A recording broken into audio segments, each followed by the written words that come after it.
Everyone, सो इस lecture में हम क्या करने वाले हैं, ठीक है ना। इस वीडियो में हम एक्चुअली में करेंगे क्या कि हम जितने भी हम लोगों को फंक्शंस हम लोगों ने पढ़ रखे हैं पहले से, इन सारे फंक्शंस के ग्राफ देखेंगे। वैसे तो मैं ग्राफ भी ऑलरेडी पढ़ा चुका हूँ, उन्हीं फंक्शंस में ही पढ़ा रखा है मैंने, ठीक है।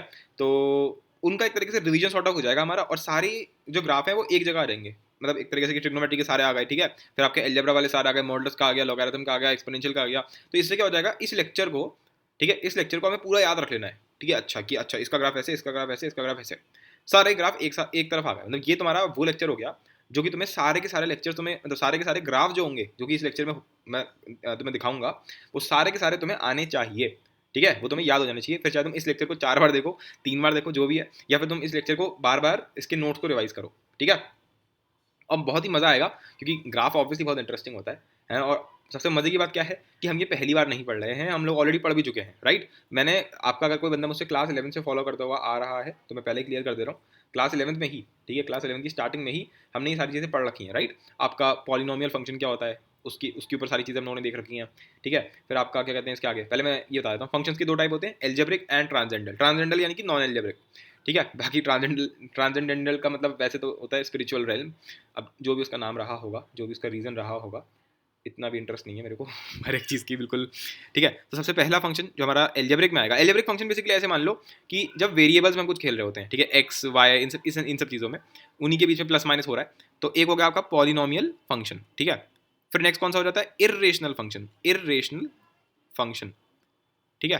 फिर तीसरा कौन सा हो जाता है, रेशनल, रेशनल फंक्शन, ठीक है।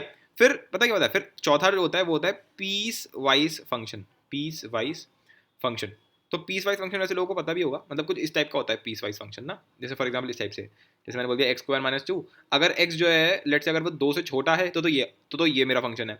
अगर एक्स 2 के बराबर है या फिर 2 से बड़ा है या बराबर है, तो मेरा फंक्शन है लेट से क्या, लेट से आपका एक्स का क्यूब प्लस 3, ठीक है। तो इस तरीके से जब मैं एक ही फंक्शन को दो पीसेस में डिवाइड करता हूँ, उसको बोलते हैं पीस वाइज फंक्शन, ठीक है। तो इस टाइप के 4 फंक्शन हमारे सिलेबस में है वैसे तो। पहला आपका मॉडुलस एक्स, ठीक है, मॉडुलस, ठीक है। दूसरा है आपका greatest integer, GIF, greatest integer function, ठीक है। तीसरा है हमारा fractional part function, fractional part function, ठीक है। फिर आपका हो जाता है सिग्नम फंक्शन, सिग्नम एक्स, ठीक है, इसको हम क्या बोलते हैं, सिग्नम फंक्शन, ठीक है। अब पांचवा हमारे सिलेबस में नहीं है पर बोला जाता है लीस्ट इंटीजर फंक्शन, बस ग्रेटेस्ट इंटीजर फंक्शन का उल्टा मान सकते हो, इसको वैसे शो किया जाता है इससे, ठीक है, इस टाइप से। फिलहाल अगर तुम देखोगे तो ये पांचों के पांचों जो फंक्शंस हैं, ये सब के सब पीस वाइज ही तो हैं, क्योंकि इन सबको हमने पीस वाइज ही डिफाइन कर रखा है। अगर मैं मॉडल्स की बात करता हूँ, तो अगर मैं बोलता हूँ मॉड एक्स, तो उसको कैसे लिखा जाता है कि ये एक्स है, अगर मेरा एक्स क्या हो जाएगा, ग्रेटर देन इक्वल टू 0, और अगर एक्स लेस देन 0 हो जाएगा तो इसका आंसर क्या आएगा, माइनस एक्स, क्योंकि क्लियरली सी ये दो पीसेस में डिवाइड कर रखा है। सिमिलरली इसको भी तुम्हें पीसेस में डिवाइड करना पड़ेगा, ऑब्वियस ही बात है ये तो, ठीक है। तो इस वजह से इन सबको हमने क्या बोला, पीस वाइज फंक्शन। इसके अलावा भी पीस वाइज फंक्शन हो सकते हैं भाई। पीस वाइज फंक्शन के कुछ जनरल टाइप्स हमारे सिलेबस में जो हैं वो कौन कौन से हैं, modulus, GIF, FPF, signum function, ये हमारे सिलेबस में नहीं है, ठीक है। पर बुकों में तुम्हें मिल जाएगा देखता हुआ, और इस पर आज तक कोई क्वेश्चन आया नहीं है जेई का, तो कोई सेंस नहीं बनता, आउट ऑफ सिलेबस चीज़ है, और बहुत ही सिंपल सा कंसेप्ट है, तो ऐसी कोई दिक्कत नहीं है फिलहाल। जैसे मानो ये हो गया, तो अब इसका ग्राफ कैसे बनाओगे, तो इसका ग्राफ तुम बना सकते हो, इसमें कोई दिक्कत वाली बात नहीं है, हम देखेंगे भी कैसे बनाना है।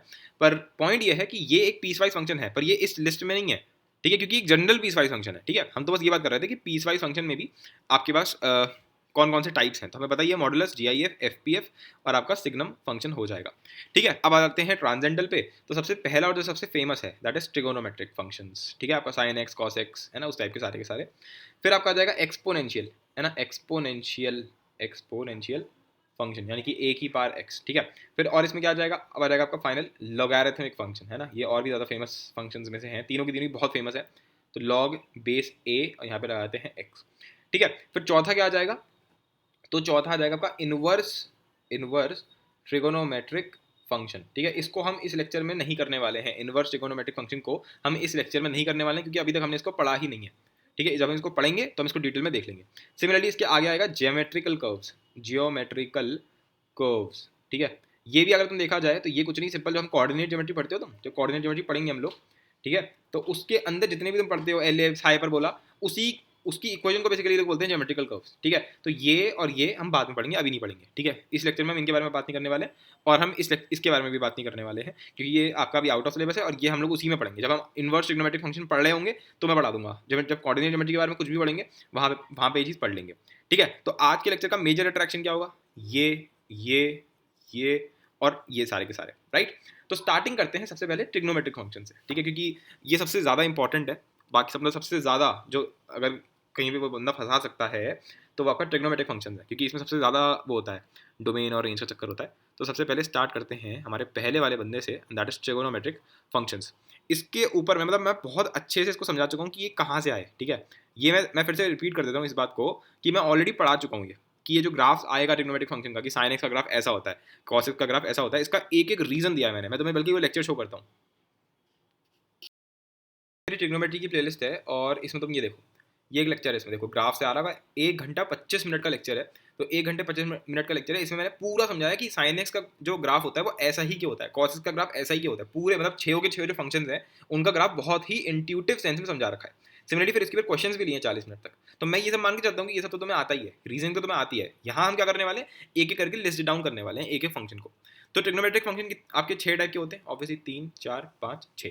पहला कौन सा होता है, ऑब्वियसली साइन एक्स, फिर क्या हो जाएगा कॉस एक्स, फिर आपका टेन एक्स, ठीक है, फिर आपका इसका उल्टा साइन एक्स का उल्टा यानी कि कोसेक एक्स, फिर आपका सेक एक्स, और फिर आपका यहाँ पे आ जाएगा कॉट एक्स, ठीक है। पर अगर मैं ग्राफ वाइज देखता हूँ तो साइन एक्स और कॉस एक्स का ग्राफ बहुत ही मिलता जुलता होता है, ठीक है। टेन एक्स और कॉट एक्स का जो ग्राफ होता है वो बहुत ही मिलता जुलता होता है, और कॉसेक एक्स और सेक एक्स इन दोनों का ग्राफ भी बहुत मिलता जुलता होता है, ठीक है। ऑब्वियसली तुम समझ ही गए, ठीक है। तो अब इनको मैं बना देता हूँ।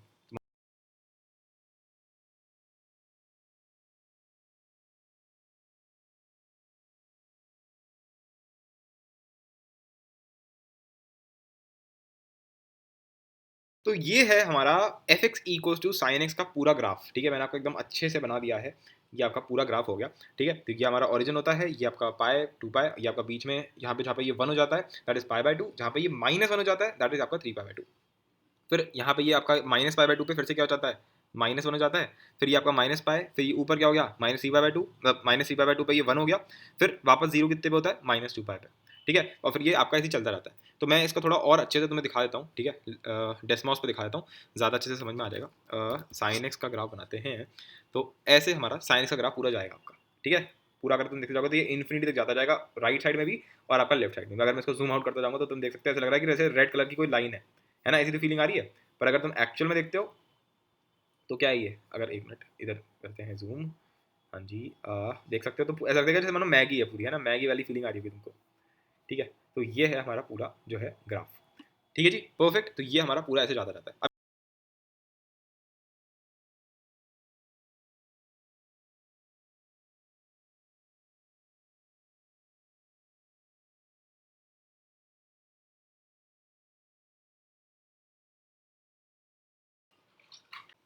तो अब इसकी कुछ प्रॉपर्टीज़ पे बात कर लेते हैं, राइट, जो कि काफ़ी एविडेंट है हमें ग्राफ से।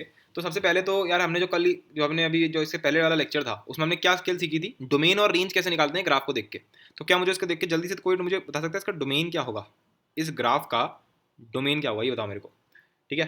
डेफिनेट सी बात है यार कि ये ग्राफ हमारा कहाँ तक जा रहा है, यहाँ पे ये एरो है एक तरीके से, है ना, ये एरो है, ये आपका ऐसे ही जाता रहेगा। हमने देखा था ना अभी ये जो हमने बनाया था डेस्मॉस पे, कि ये बेसिकली इन्फिनिटी तक जाता रहेगा, ठीक है। तो ये पूरी माइनस इन्फिनिटी भी कवर कर लेगा, पूरी इन्फिनिटी भी कवर कर लेगा, मतलब कि पूरी की पूरी एक्स एक्सेस कवर कर ली इसने, राइट। तो इसका डोमेन क्या हो गया, रियल नंबर, या फिर हम ऐसे बोल सकते हैं कि X belongs to minus infinity से इन्फिनिटी, या फिर हम ऐसे भी बोलते हैं इसको कि X belongs to real number, पूरा का पूरा एक्स एक्सेस, ठीक है। सेकंड, इसकी रेंज क्या होगी।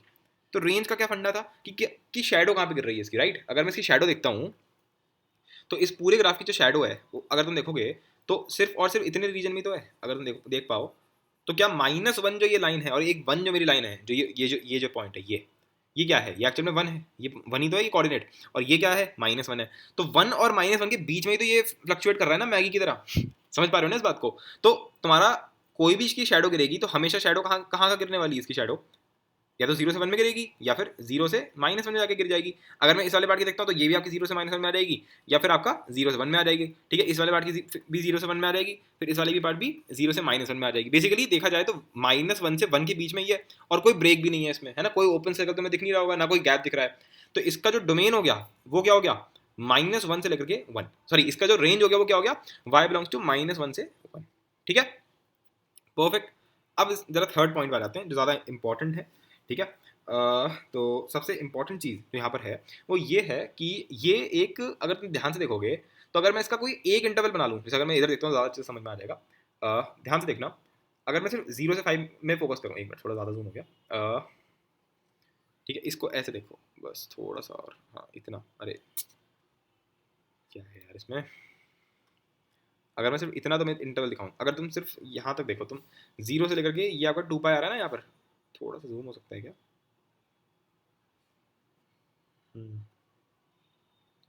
ठीक है, अगर मतलब मेरा मतलब ये था कि बस तुम यहाँ तक देखो, तो ये ग्राफ इतना ऊपर हुआ और फिर इतना नीचे चला गया, क्या इसके बाद का पूरा ग्राफ ऐसे ही बस इसी चीज़ को रिपीट करता रहूँगा तो पूरा ग्राफ आ जाएगा? कॉमन सेंस की बात है ये तो भाई। अगर मैं इसको थोड़ा छोटा करके बनाऊँ, थोड़ा छोटा करके बनाता हूँ, तो ये मेरा 0 है, लेट्स से ये मेरा कहीं पे पाए है, ये मेरा 2 पाए है, ठीक है, ये मेरा 3 पाए है, ये मेरा 4 पाए है, तो अगर मैं देखूँ तो ये मेरा 0 से पाए में ऐसे जाता है और फिर लौट के ऐसा रहता था, ये जो मेरा जो ये पूरा लोब है, ये जो पूरी चीज़ है, ये जो पूरी चीज़ है, यही तो रिपीट हो रही है बार बार, है ना, फिर ये ऐसे जाके फिर से ऐसे लौट के आ जाएगा, फिर ये आगे जाके फिर ऐसे लौट जाएगा, एक एक पाए में इसका लोब चेंज होता है, बस ये इतनी सी बात है। इनफैक्ट ये पीछे भी ऐसे ही होता रहता है ना, यहाँ पे क्या होता है माइनस पाए, यहाँ पे क्या होता है माइनस 2 पाए, तो इसका जो एक लोब है, जो एक इसका जो लोब है वो कितने का है, पाए यूनिट का है, पर अगर मैं पूरा बनाना चाहूँ तो कितने का आ जाएगा, 2 पाए का आ जाएगा। इसके बाद मुझे क्या करना है, इस डायग्राम को अगर मैं रिपीट करता जाऊँगा तो पूरा बन जाएगा। तो आगे जाकर के हम एक चीज़ पढ़ेंगे जिसका नाम होगा पीरियोडिक फंक्शन, ठीक है। तो जो साइन एक्स का ग्राफ है वो एक्चुअली एक पीरियोडिक फंक्शन भी होता है। क्यों होता है? क्योंकि इसमें हम अगर एक फोटो को, अगर मैं इतनी सी फोटो को ध्यान से देखता हूँ, इतनी फोटो को अगर मैं ध्यान से देखता हूँ, तो अगर मैं इतनी फोटो को रिपीट करता जाऊंगा तो पूरा ग्राफ बन के हाथ में आ जाएगा, ठीक है, सिंपल सी बात हो गई, ठीक है। अच्छा, अब मुझे इसके बारे में बात करनी है, इसके रूट्स क्या होते हैं, इसके रूट्स क्या है, रूट्स कि कहाँ कहाँ पर ये ग्राफ जो है वो एक्स एक्सिस को टच करता है। रूट्स का मतलब क्या होता है भाई, रूट्स का क्या मतलब होता है कि कहाँ कहाँ पर जो ग्राफ है वो आपका एक्स एक्सिस को टच कर रहा है। क्योंकि अगर कोई कोई भी फलाना कोई ग्राफ हो गया और वो एक्स एक्सिस को टच कर दिया उसने, तो जहाँ पे उसने टच करा, इसका मतलब क्या, टच करने का मतलब क्या होता है भाई, अगर उसने यहाँ पर ऐसे करके उसने निकल गया, इंटरसेक्ट हो गया यहाँ पे, तो अगर मैं इस पॉइंट पर, लेट्स से इस पॉइंट को मैं बोलता हूँ 5, ठीक है, लेट्स से मेरा ये मेरी वाई एक्सिस हो गई, ये मेरा ऑरिजिन हो गया, ये 1 2 ऐसे करते करते यहाँ पे 5 है, तो अगर मैं बोलता हूँ कि फंक्शन के अंदर अगर मैं 5 डाल रहा हूँ तो क्या आंसर आ रहा है, तो तुम क्लियरली देख सकते हो आंसर क्या आ रहा है, 0 आ रहा है, इसलिए तो ये रूट है, तो 5 is the root of function.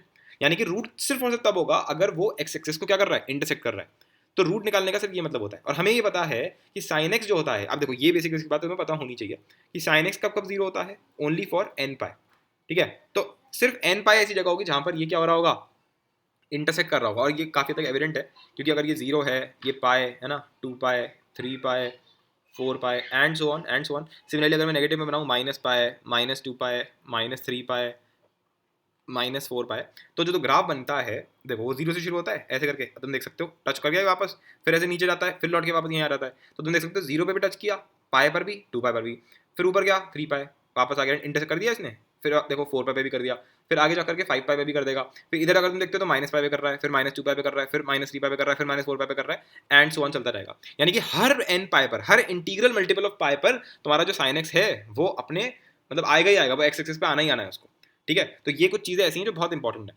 फिर कोई बोलेगा कि अच्छा ये 1 कब होता है, मतलब हम बोलते हैं ना साइन एक्स इक्वल टू 1, तो ये इसकी फिफ्थ ऑब्जर्वेशन है जो बहुत इंपॉर्टेंट है कि साइन एक्स 1 कहाँ कहाँ पर होता है। तो हमें साफ साफ दिख रहा है कि कहाँ कहाँ पे होता है, एक तो 0 और पाई पाई के बीच में यानी कि पाई बाय 2, फिर पाई और 2 पाई के बीच में, अगर तुम्हें नहीं आता हो ना तो तुम एवरेज भी ले सकते हो, पाई प्लस 2 पाई है ना डिवाइडेड बाय 2, जैसे एवरेज लिया जाता है ना वही। तो जैसे मैंने बोल दिया कि 2 और 5 का एवरेज लो, तो कैसे लोगे, 2 प्लस 5 डिवाइड बाय 2, राइट, ऐसे तो लेते हैं भाई। मैंने तुमसे बोल दिया कि चलो 7.2 प्लस 8.6 इसका एवरेज लेकर दिखाओ, तो क्या करोगे, 7.2 और 8.6 का, तो 7.2 लिख दो, 8.6 लिख दो, दोनों को ऐड कर दो, डिवाइड बाय 2 कर दो, ठीक है, तो तुम्हें दोनों का मिड पॉइंट मिल जाएगा। तो यहाँ पर हम यही कर रहे हैं, ठीक है, मिड पॉइंट निकालने एक तरीके से, क्योंकि मिड पॉइंट पे ही ये इसका जो लोब है वो 1 पे पहुंच रहा है, और वरना कहाँ पहुंच जाएगा, -1 पे पहुंच जाएगा, ठीक है। तो साइन एक्स या तो 1 हो सकता है या आपका क्या हो सकता है, -1 हो सकता है, राइट राइट परफेक्ट। तो साइन एक्स 1 कहाँ कहाँ पे हो रहा है, पाई बाय 2 पे हुआ, फिर जो 3 पाई बाय 2 था, जो 3 पाई बाय 2 था उस पर क्या हो गया, -1 हो गया, ठीक है। फिर इसके ठीक बाद वाला जो होगा वो क्या होगा, 5 पाई बाय 2 होगा, राइट। सो पाई बाय 2 उसके बाद सीधे क्या आ गया, 5 पाई बाय 2, तो अगर तुम देखोगे तो एक एपी बन जाएगी है ना, पाई बाय 2, फिर क्या आ जाएगा 5 पाई बाय 2, फिर इसके बाद क्या आएगा 7 पाई बाय 2, पर 7 पाई बाय 2 कहाँ पर होगा, यहाँ पर होगा 7 पाई बाय 2। अच्छा कुछ लोग सोच रहे होंगे 6 पाई बाय 2 का क्या हुआ, अबे 6 पाई बाय 2 तो मतलब हो गया 3 पाई, तो वो 3 पाई तो यहाँ लिखा वही है, कोई डाउट ही नहीं है उसमें। तो 7 पाई बाय 2 पे क्या आएगा आंसर, -1 आ रहा होगा, यानी कि इसके बाद वाला 9 पाई बाय 2। तो तुम देख सकते हो 4 का डिफरेंस है, 4 का डिफरेंस है इस एपी में। अगर मैं पाई बाय 2 के लिए थोड़ी देर के लिए भूल जाऊँ तो ये क्या लिखा है 1 5 9, इस टाइप से तो एपी बनी हुई है। और हमें पता है कि एक एपी का जनरल टर्म कैसे निकाला जाता है भाई, पहले इसका कॉमन डिफरेंस लिख लो, क्या आ जाएगा 4n। फिर अब पहला टर्म बनाने की कोशिश करो, तो अगर तुम इसमें 1 डालोगे तो 4 आएगा, पर हमें तो पहला टर्म क्या चाहिए, 1 चाहिए, तो 4n -3 ये करना पड़ेगा तुमको, राइट। तो अगर तुमने 4n-3 कर दिया तो आ जाएगा, यानी कि 4n-3 पाई बाय 2, इस टाइप के जितने भी हैं वो आपके सारे के सारे कौन से होंगे, आपके इस टाइप के नंबर्स होंगे, क्या कहते हैं इसको, जिसमें आपका आंसर बना रहा होगा। इसके अलावा अच्छा 4n-3 को मैं ऐसे भी लिख सकता हूँ, देखो भी 4n है ये तो, राइट। तो अगर मैं इसका एक 4 बाहर निकाल दूंगा तो यहाँ आ जाएगा 4-3, यानी कि हो गया 4n+1, ठीक है। तो इसको कई बार हम ऐसे भी बोलते हैं कि 4n+1 टाइप का नंबर है ये, ठीक है। तुम जैसे चाहो वैसे बोल सकते हो, कोई दिक्कत नहीं है, दोनों से आपका आंसर सेम ही आएगा। बाकी ये सब मुझे समझाने की जरूरत नहीं है, ये मैं ट्रिग्नोमेट्री में बहुत अच्छे से समझा चुका हूँ, बस रिवाइज करा रहा हूँ तुम्हारा, ठीक है। और ये मैं सब में कराऊंगा भी नहीं क्योंकि बहुत टाइम लग जाएगा वरना तो। साइन एक्स इक्वल्स टू -1, इसका क्या होता है, इसका आपका तुम देख लेना 4n-1 पाई बाय 2, ठीक है। यहाँ पर आपका जो ग्राफ है साइन एक्स का वो 1 हो जाएगा, यहाँ पर साइन एक्स का ग्राफ -1 हो जाएगा। तो यही सबसे इंपॉर्टेंट वैल्यूज है इसकी, कि 0 कहाँ पे होता है, 1 कहाँ पे होता है, -1 कहाँ पे होता है। तो अब इसमें कोई डाउट होना नहीं चाहिए, ठीक है जी, परफेक्ट है बिल्कुल। और छोटी सी चीज़ क्या, कि ये कंटिन्यूस फंक्शन है, ठीक है, ये भी मैं लिख देता हूँ यहाँ पर, कभी किसी दिन काम में तुम्हारे आ जाए, वैसे तो कोई डाउट ही नहीं है। कंटिन्यूस फंक्शन मतलब ये होता है कि बीच में कोई ब्रेक नहीं है, और वो हमें यहाँ से साफ साफ दिख ही रहा था कि कोई ब्रेक है ही नहीं इसके अंदर, तो कंटिन्यूस फंक्शन है।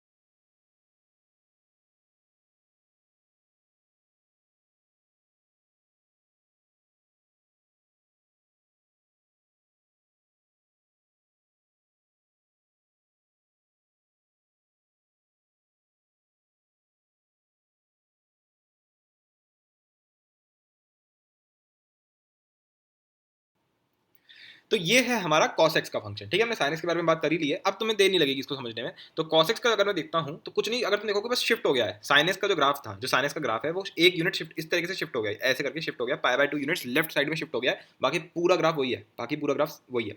इनफैक्ट मैंने तुम्हें उस वीडियो में भी बताया था जब हमने ट्रिग्नोमेट्री के फंक्शन पढ़े थे कि इसको याद कैसे करना है, कंफ्यूज हो जाते हैं ना कई लोग। तो इतना हर बच्चे को याद रहता है कि साइन के अंदर जब जीरो डालते हैं तो आंसर जीरो आता है, और जब कॉस के अंदर जीरो डालते हैं तो आंसर आता है 1, ठीक है। तो इससे स्टार्टिंग में याद रखो कि साइन के अंदर अगर जीरो डालेंगे तो जीरो आएगा, यानी कि शुरुआत ग्राफ कहाँ से होगी, यहाँ पे, और फिर उसके बाद तो क्या तुम बनाई रहोगे उसके बाद, तो राइट, वो तुम्हारे बस तुम्हें एक स्टार्ट चाहिए होता है जिससे कि तुम कंफ्यूज ना हो। तो ये एक ट्रिक है एक तरीके से, जो कि मैंने अपने टाइम में रिमेंबर करा था, जिससे कि मैं याद करा था, जिससे कि मैं भूलूँ ना, वरना मैं कंफ्यूज हो जाता था इसमें हर बार, हो जाता है जब पहली बार करते हैं तो कंफ्यूज होते हैं। फिर सिमिलरली कॉस जीरो क्या होता है, 1 होता है, तो बहुत बड़ा हिंट मिल जाता है कि जीरो पे कहाँ पे रहना है, 1 पे रहना है, उसके बाद तो बस बना ही देंगे, उसके बाद तो कोई दिक्कत है ही नहीं, ठीक है। क्योंकि एकदम से याद आ जाता है कि अच्छा हाँ साइन एक्स का ग्राफ जो होता है उसको बस पाई बाय 2 लेफ्ट में शिफ्ट कर देंगे तो कॉस एक्स का बन जाएगा, राइट। तो इस तरीके से आपका इसका ग्राफ बन जाता है, ठीक है। मैं इसको मैं फिर से शो कर देता हूँ डेस्मॉस पे, जिससे कि एकदम क्रिस्टल क्लियर आपके दिमाग में बन जाए, ठीक है जी बिल्कुल। तो देखते हैं कॉस एक्स का ग्राफ, ठीक है, एक मिनट, तो मैं एक बार थोड़ी देर के लिए साइन एक्स का ग्राफ हटा देता हूँ यहाँ से, ठीक है। तो अब ये तुम्हारा आपका, तुम देख पा रहे होगे कि बिल्कुल वैसे ही लग रहा है, बिल्कुल वैसे ही ग्राफ है जैसा आपका cos x का ग्राफ, जैसा आपका sin x का ग्राफ था, ठीक है। चलो एक काम करते हैं, sin x का ग्राफ भी बना लेते हैं, ठीक है। तो अब ये मैंने यहाँ पर तुम्हारा sin x का ग्राफ भी बना दिया है। तो रेड कलर का sin x का ग्राफ है और ब्लू कलर का cos x का ग्राफ है। तो तुम देख सकते हो, बस ऐसा लगेगा कि तुम्हें जो रेड कलर का जो ग्राफ है उसको थोड़ा सा शिफ्ट कर दिया है पाई बाय 2 में लेफ्ट, और बाकी पूरा सेम टू सेम है ना, इन्फिनिटी तक जा रहा है ये भी, इसकी रेंज भी आपकी -1 से 1 है, ठीक है। तो यहाँ पर भी मैं वही जल्दी से लिख देता हूँ कि इसका इसका इसका डोमेन क्या होगा, इसका डोमेन क्या होगा, जल्दी से बोल दो, x बिलोंग्स टू, बोलो -इन्फिनिटी से इन्फिनिटी, क्योंकि ये भी कहाँ तक जा रहा है, दोनों तरफ इन्फिनिटी तक जा रहा है, यानी कि x बिलोंग्स टू r, ठीक है। इसकी रेंज क्या होगी, ग्राफ को देख के बता सकते हो, डेफिनेटली -1 से 1 क्लोज्ड, ठीक है, क्योंकि आपकी जो y एक्सिस पे शैडो पड़ने वाली वो तो यही है, ठीक है। अच्छा थर्ड पॉइंट क्या हम लोगों ने इसमें लिखा था, पीरियोडिक, हाँ तो ये भी पीरियोडिक है, ये भी पीरियोडिक है भाई। अगर मैं ध्यान से देखता हूँ तो अगर मैं सिर्फ आपका कौन सा पॉइंट, अगर मैं इतना ले लूँ, लेट से मैंने इतना यहाँ से लेकर के, अगर तुम इतना ले लो, 0 से 2 पाई वाला ले लेते हैं फिर से, मतलब कि ये वाला पूरा इतना, ठीक है। और इसको उठा करके 0 से 2 पाई वाले जो ये पूरा सेट है, अगर मैं इस फोटो को उठा करके हर बार रिपीट करता जाऊँ तो तुम्हें नहीं लगता ये रिपीट हो जाएगा, अगर तुम ध्यान से देखते हो। तो ये जो पूरी फोटो है, अगर थोड़ा सा छोटा बना रहा हूँ इस टाइम पे, ठीक है ये, ठीक है, अगर तुम ध्यान से देखोगे तो ये तुम्हारा 2 पाई था, इसके बाद फिर से ये रिपीट होगा, देखो ऐसे करके रिपीट हो गया ये, ठीक है। और फिर कहाँ पहुँच जाओगे तुम 4 पाई पे, फिर ऐसे करके रिपीट होते रहेगा, और तुम ऐसे कहाँ पहुँच जाओगे 6 पाई पे। सिमिलरली अगर तुम इधर भी ऐसे बना दो ऐसे करके, ठीक है, थोड़ा सा गहरा हो गया ये थोड़ा ज़्यादा, तो इधर कहाँ पहुँच जाओगे तुम -2 पाई पे। तो बेसिकली ये भी क्या है, एक पीरियोडिक फंक्शन है, क्योंकि ये भी आपको एक ही फोटो जो है उसको रिपीट करते जाओगे तो बन जाएगा। तो ये आपका फिर से आपका पीरियोडिक फंक्शन है।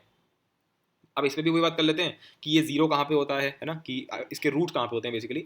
तो वैसे तो दिख ही रहा है कि जितने भी पाई बाय 2 हैं हमारे, वहाँ पे हर जगह ये आपका जीरो हो जाएगा, ठीक है। तो मैं डायरेक्टली लिख देता हूँ कि इसके रूट्स कहाँ क्या हो जाते हैं आपके, cos x जीरो कहाँ पे होता है, ट्रिग्नोमेट्रिक इक्वेशन से हमें पता ही है, इसका आंसर क्या हो जाएगा, ऑड पाई बाय 2, ठीक है, ऑड पाई बाय 2, या फिर तुम इसको ऐसे भी लिख सकते हो 2n प्लस माइनस जो भी तुम्हें लिखना है पाई बाय 2, ठीक है। तो ये इसके रूट्स हो जाएंगे। फिर ये वाली बात कि ये 1 कहाँ पे होता है, -1 कहाँ पे होता है, तो ये तुम यहाँ से डायरेक्टली ऑब्जर्व कर सकते हो कि ये 0 पे 1 हुआ था, फिर 2 पाई पे 1 हुआ था, फिर आपका -2 पाई पे 1 हुआ था। यानी कि ये इवन पे, जब ये इवन पाई आता है, इवन जब भी पाई होता है तब तो ये क्या हो जाता है, 1 हो जाता है। और जब ऑड पाई आएगा, फॉर एग्जाम्पल पाई 3 पाई, तुम देख सकते हो पाई पे क्या था, -1, माइनस पाई पे क्या था, -1, इनफैक्ट -3 पाई पे भी क्या होगा, ठीक है, -1। तो ऑड पाई पे इसकी वैल्यू क्या होती है, -1। ठीक है, क्या ये कंटिन्यूस फंक्शन है, हाँ जी बिल्कुल ये कंटिन्यूस फंक्शन है, क्योंकि इसमें भी कोई बीच में कोई ब्रेक नहीं है। ठीक है, तो बस ये हमारे आपके निपट गए, आपके साइन एक्स और कॉस एक्स के ग्राफ हमारे निपट गए। अब थर्ड वाले पे आ जाते हैं।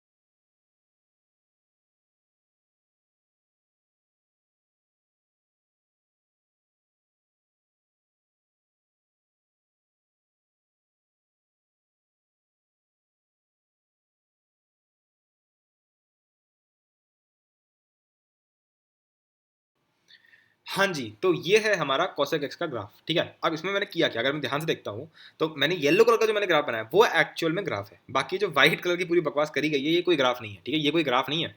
ठीक है ना, ये कोई भी आपका किसी भी एंगल से जो है ग्राफ नहीं है। जो मेन ग्राफ है वो सिर्फ और सिर्फ येलो कलर का है। बाकी मैंने वो पहले भी बोला था कि डॉटेड लाइंस का मतलब ग्राफ नहीं होता है। ठीक है, डॉटेड लाइंस तो बस रेफरेंस के लिए होती हैं, समझाने के लिए। तो cosec x का ग्राफ भी कोई बोल दे कि ग्राफ बना के दिखाओ, तो पहले sin x का ग्राफ बना दो चुपचाप, और फिर उसको जैसे ये वाला लोब है इसका उल्टा कर दो, बस ये करना है तुम्हें, है ना। तो हर एक लोब का उल्टा करते जाओ, जैसे ये वाला लोब था इसको उल्टा घुमा दिया इसको बस। ठीक है, पर इसमें एक ट्विस्ट है, इसमें ये सब आपके एसिम्टोट्स हैं, ये सब आपके एसिम्टोट्स हैं। कौन कौन से, जैसे ये, ठीक है, ये वाली जगह, और जैसे ये नीचे, ये सब आपके एरोज हैं, तुम देख पा रहे हो एरोज हैं ये। ठीक है, बेसिकली ये एक लाइन को टेंड कर रहे हैं। अगर तुम ध्यान से देखते हो कि एसिम्टोट एक्चुअल में होता क्या है, तो एसिम्टोट वो लाइन होती है जिसको तुम्हारा जो ग्राफ है वो टेंड करता है। इसके बारे में मैं और डिटेल में बताऊंगा अगली वीडियो में। ठीक है, तो मैंने कहा हल्की फुल्की भी अगर तुम्हें नॉलेज है तो तुम उसके बेसिस पे समझ सकते हो। तो एसिम्टोट का क्या मैंने पिछली वाली वीडियो में भी बताया था कि अगर लेट्स से ये मेरी कोई लाइन है और मेरा ग्राफ को ऐसा करते करते और ये इसकी तरफ इसने टेंड करना ऐसे करके शुरू कर दिया। अब ये जो मेरा ग्राफ है वो इस लाइन को, ये जो येलो कलर की लाइन आ रही है ऐसे करके, इसको कभी टच नहीं कर पाएगा। ऐसे नहीं होगा कि कभी टच करके आगे निकल जाए, ऐसा कभी नहीं हो पाएगा। हमेशा बस इसको टेंड करता रहेगा। ठीक है, बस ऐसा होता रहेगा कि हमेशा बस निकले जा रहा है, कभी भी टच नहीं कर पाएगा। ठीक है, परफेक्ट। तो ये इसका आपका ग्राफ हो गया। ठीक है, अच्छा अब मुझसे कोई ये पूछ सकता है कि आपका जो cosec x है ये आपका, इसके बारे में भी हम डिस्कशन कर सकते हैं। पहले मैं तुम्हें डेस्मॉस को दिखा देता हूँ ऑब्वियसली। तो वेट अ सेकेंड, तो let me show you first cosec x। ठीक है, नहीं आया इसमें, अच्छा इसने cos ex बना दिया। अच्छा, तो cosec x कैसे आएगा फिर, लेट मी थिंक।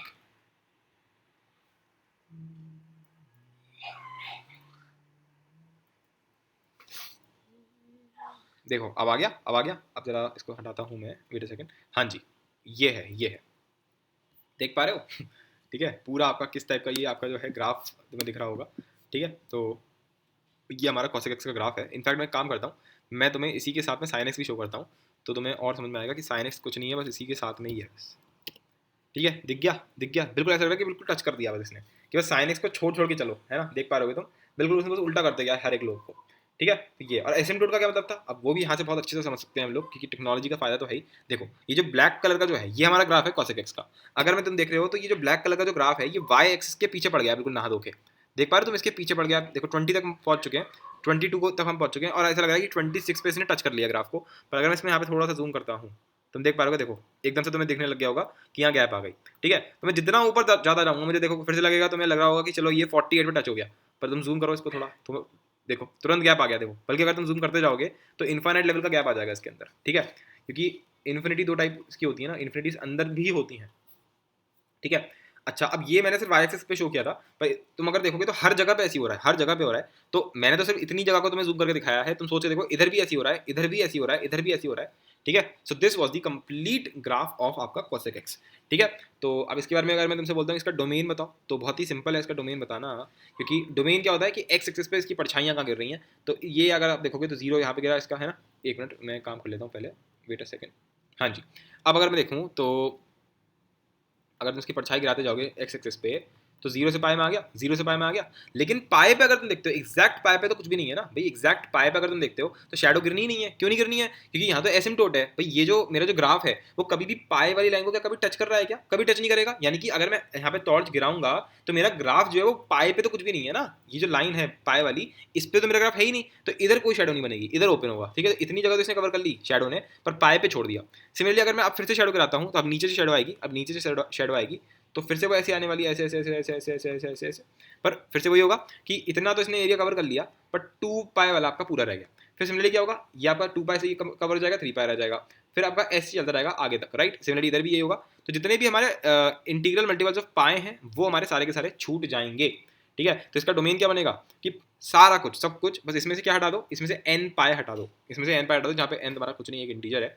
ये इसका डोमेन है। और ये हमें वैसे भी पता है, क्योंकि अगर तुम्हें याद हो तो cosec x एक्चुअल में होता क्या है, 1/sin x, उसका रेसिप्रोकल होता है। तो अगर सोच के देखो, अगर sin x 0 हो गया तो 1/0 बन जाएगा, यानी कि नॉट डिफाइंड। तो sin x 0 कहाँ पे होता है, sin x 0 कहाँ पे होता है, n पाई पे होता है। यानी कि हम किसी भी हालत में अगर n पाई नहीं डालेंगे इसके अंदर तो हमारे cos x को कोई दिक्कत नहीं होगी। इस वजह से हम बोलते हैं कि इसके अंदर n पाई नहीं डाल सकते। तो वो मैंने तुम्हारा पूरा अच्छे से रिवाइज करा दिया यहाँ पर, ठीक है जी। अच्छा, अब इसकी रेंज भी बता दो बढ़िया करके, है ना। अब इसकी रेंज भी बता दो।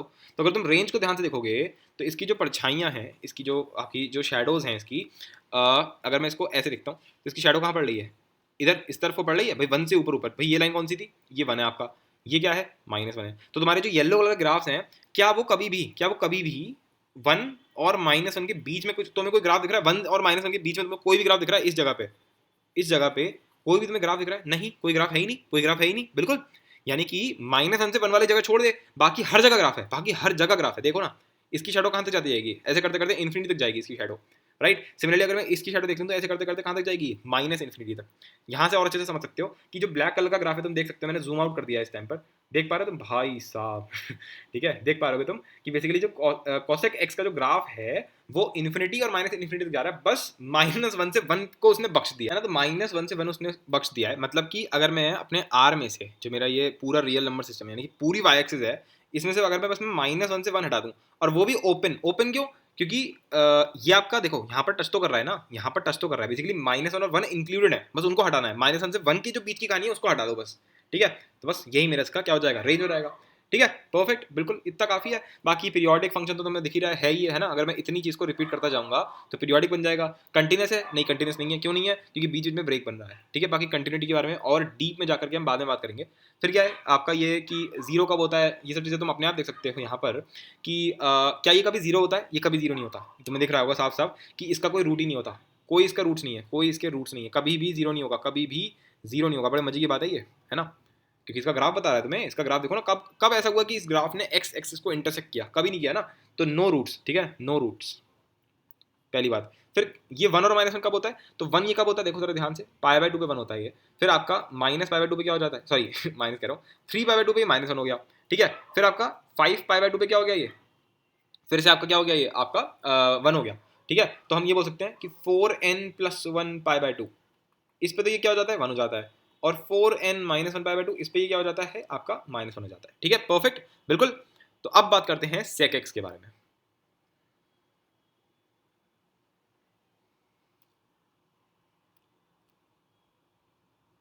अच्छा, एक और छोटी सी चीज थी, क्या कि बेसिकली मैंने यहाँ पर ये जो लाइन खींची थी ना कि एसिम्टोट यहाँ पर क्यों आ रहा है, कि मतलब ये एसिम्टोट क्यों बन रहा था, क्योंकि इस वजह से बन रहा था ये एन पाई पे। क्योंकि हमने क्या बोला था कि कुछ भी हो जाए, कुछ भी हो जाए, अगर तुम्हारा जो cosec x है वो क्या होता है, 1/sin x। तो किसी भी हालत में इसमें क्या नहीं पढ़ना चाहिए, एन पाई किसी भी हालत में इसमें नहीं पढ़ना चाहिए। क्योंकि इसमें एन पाई नहीं पढ़ना चाहिए, इस वजह से यहाँ पर एन पाई पे कोई वैल्यू नहीं है, कोई पाई हो, 2 पाई हो, 3 पाई हो, इन सब पे क्या बन गया, एसिम्टोट। बाय सिमिलर लॉजिक अगर मैं sec x के बारे में बात करूँ तो sec x क्या होता है, 1/cos x।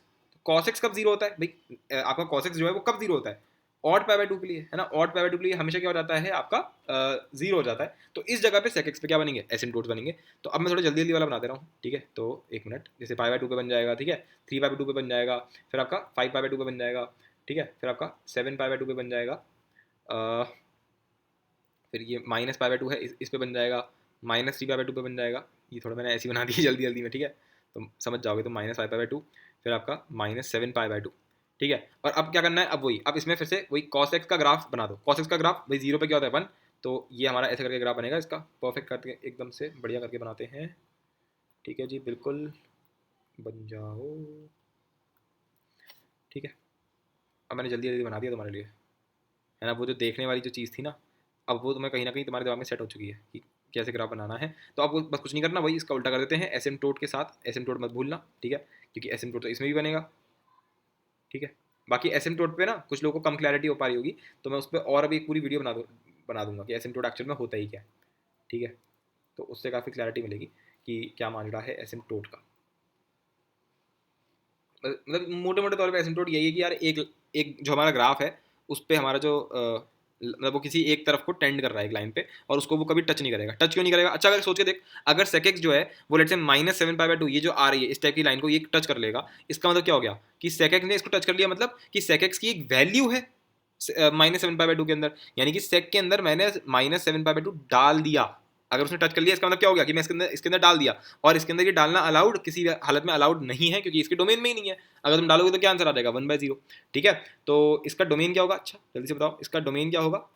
कुछ जो चाहो वो डालो, बस किसी भी हालत इसमें ऑड पाई बाय टू मत डालना, ठीक है, वरना गड़बड़ हो जाएगी। मतलब बिल्कुल ऐसा हो जाएगा जैसे जूस के अंदर तुमने क्या डाल दिया, जूसर के अंदर क्या डाल दिया, ईट डाल दी। अच्छा इसकी रेंज क्या होगी, बिल्कुल वही जो पहले थी आपकी -1 से 1, ठीक है। बाकी सारी चीज़ें तुम देख ही सकते हो, हाँ, बाकी इसके इसके भी कोई रूट्स नहीं है, क्लियरली दिख रहा है हम लोगों को। और ये आपका 1 और -1 कहाँ पे होता है, तो तुम देख सकते हो 0 और आपका 0 2 पाई, बेसिकली इवन पाई पर तो ये 1 होगा, और ऑड पाई पर ये -1 होगा, ठीक है। तो आपका सेक एक्स भी बढ़ गया यहाँ पर। नेक्स्ट देख लेते हैं फिफ्थ, ये आपके आ जाएगा tan x, कि tan x का ग्राफ कैसा होता है।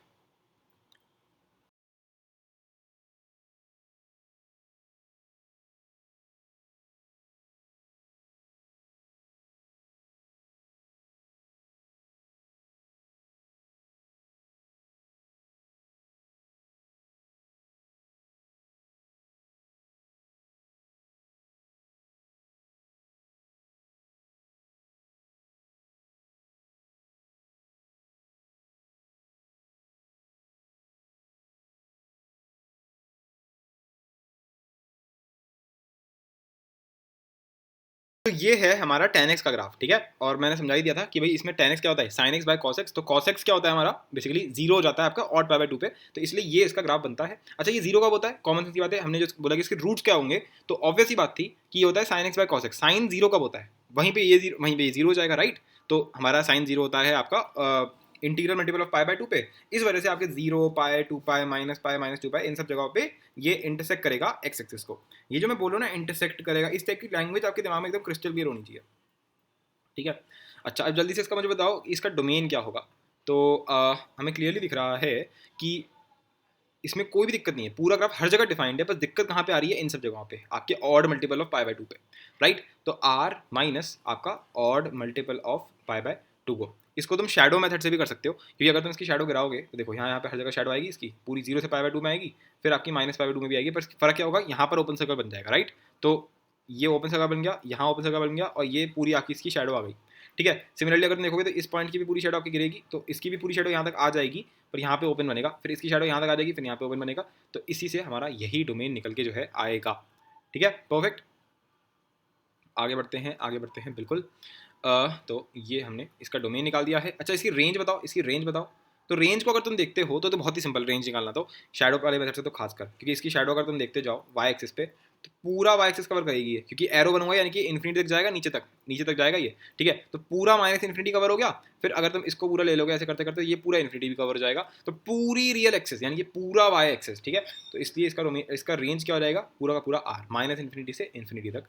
तो इसको भी मैं तुम्हें बना के दिखा देता हूँ एक बार, तो ज़्यादा अच्छा रहेगा। Wait a second, tan x, right. So tan x ये है हमारा tan x, ठीक है। तो समझ में आ ही गया होगा कि ये भी आपका देखो जरा ध्यान से देखो, पूरा आपका देख पा रहे हो, तो -इन्फिनिटी से इन्फिनिटी तक जाएगा ये, ठीक है। मैं वापस आ जाता हूँ वहीं पे ही, और बाकी आपका तुम देख ही सकते हो, और एसिम्प्टोट भी है, एसिम्प्टोट भी है ना, कि ये आपका टेंड कर रहा है एक पर्टिकुलर लाइन को, हर जगह पे एसिम्प्टोट है, हर जगह पे एसिम्प्टोट है, ये देखो ये एसिम्प्टोट है, ये एसिम्प्टोट है, ये एसिम्प्टोट है, ठीक है, परफेक्ट। ओके जी, आगे बढ़ते हैं। तो ये हमारा 10x हो गया। अब बात कर लेते हैं बिल्कुल इसी के छोटे भाई से, जो कि हमारा आखिरी फंक्शन है, आखिरी trigonometric function, that is cot x।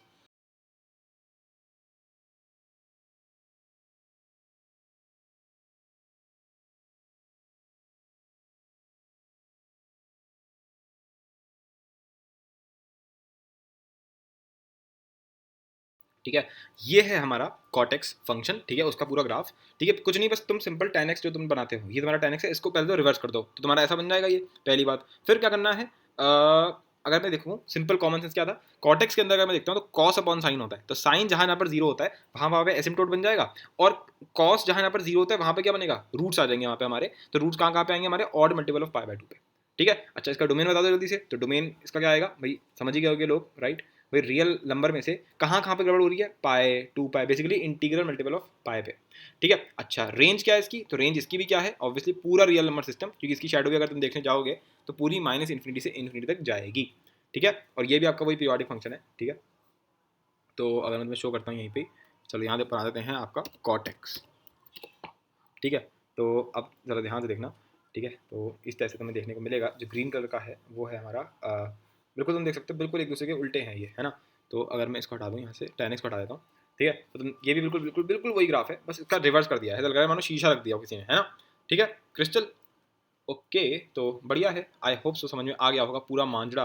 और इसको याद करने में भी ऐसे कोई दिक्कत नहीं होगी। मैं तो ये कहूँगा, जब मैंने पहली बार ट्रिग्नोमेट्री के ग्राफ्स पढ़े थे तो मैंने 4-5 बार बना के देख लिए, तो उसका मुझे याद हो गए थे। ऐसी कोई महान चीज़ नहीं है, ये डरने वाली कोई बात है नहीं। ठीक है, मैंने अच्छा खासा टाइम लेकर के तुम्हें एक एक चीज़ बता दी है, जितनी तुम्हें याद रखनी है। ठीक है, तो इसके साथ हमारा यहाँ पर ट्रिग्नोमेट्री जो फंक्शन था, जो सबसे बड़ा फंक्शन है, वो मैंने पूरा तुम्हारा समझा दिया था। मैं उसके सारे ग्राफ हमारे क्लियर हो गए हैं। अब इनके बारे में बात कर लेते हैं, एक्सपोनेंशियल और आपका लॉगरिथम। ये छोटे छोटे प्यारे प्यारे, आप सब छोटे छोटे हैं। ठीक है, बस ये बड़ा था। तो एक्सपोनेंशियल एंड लॉगरिथम, आ जाइए नेक्स्ट पे बात कर लेते हैं।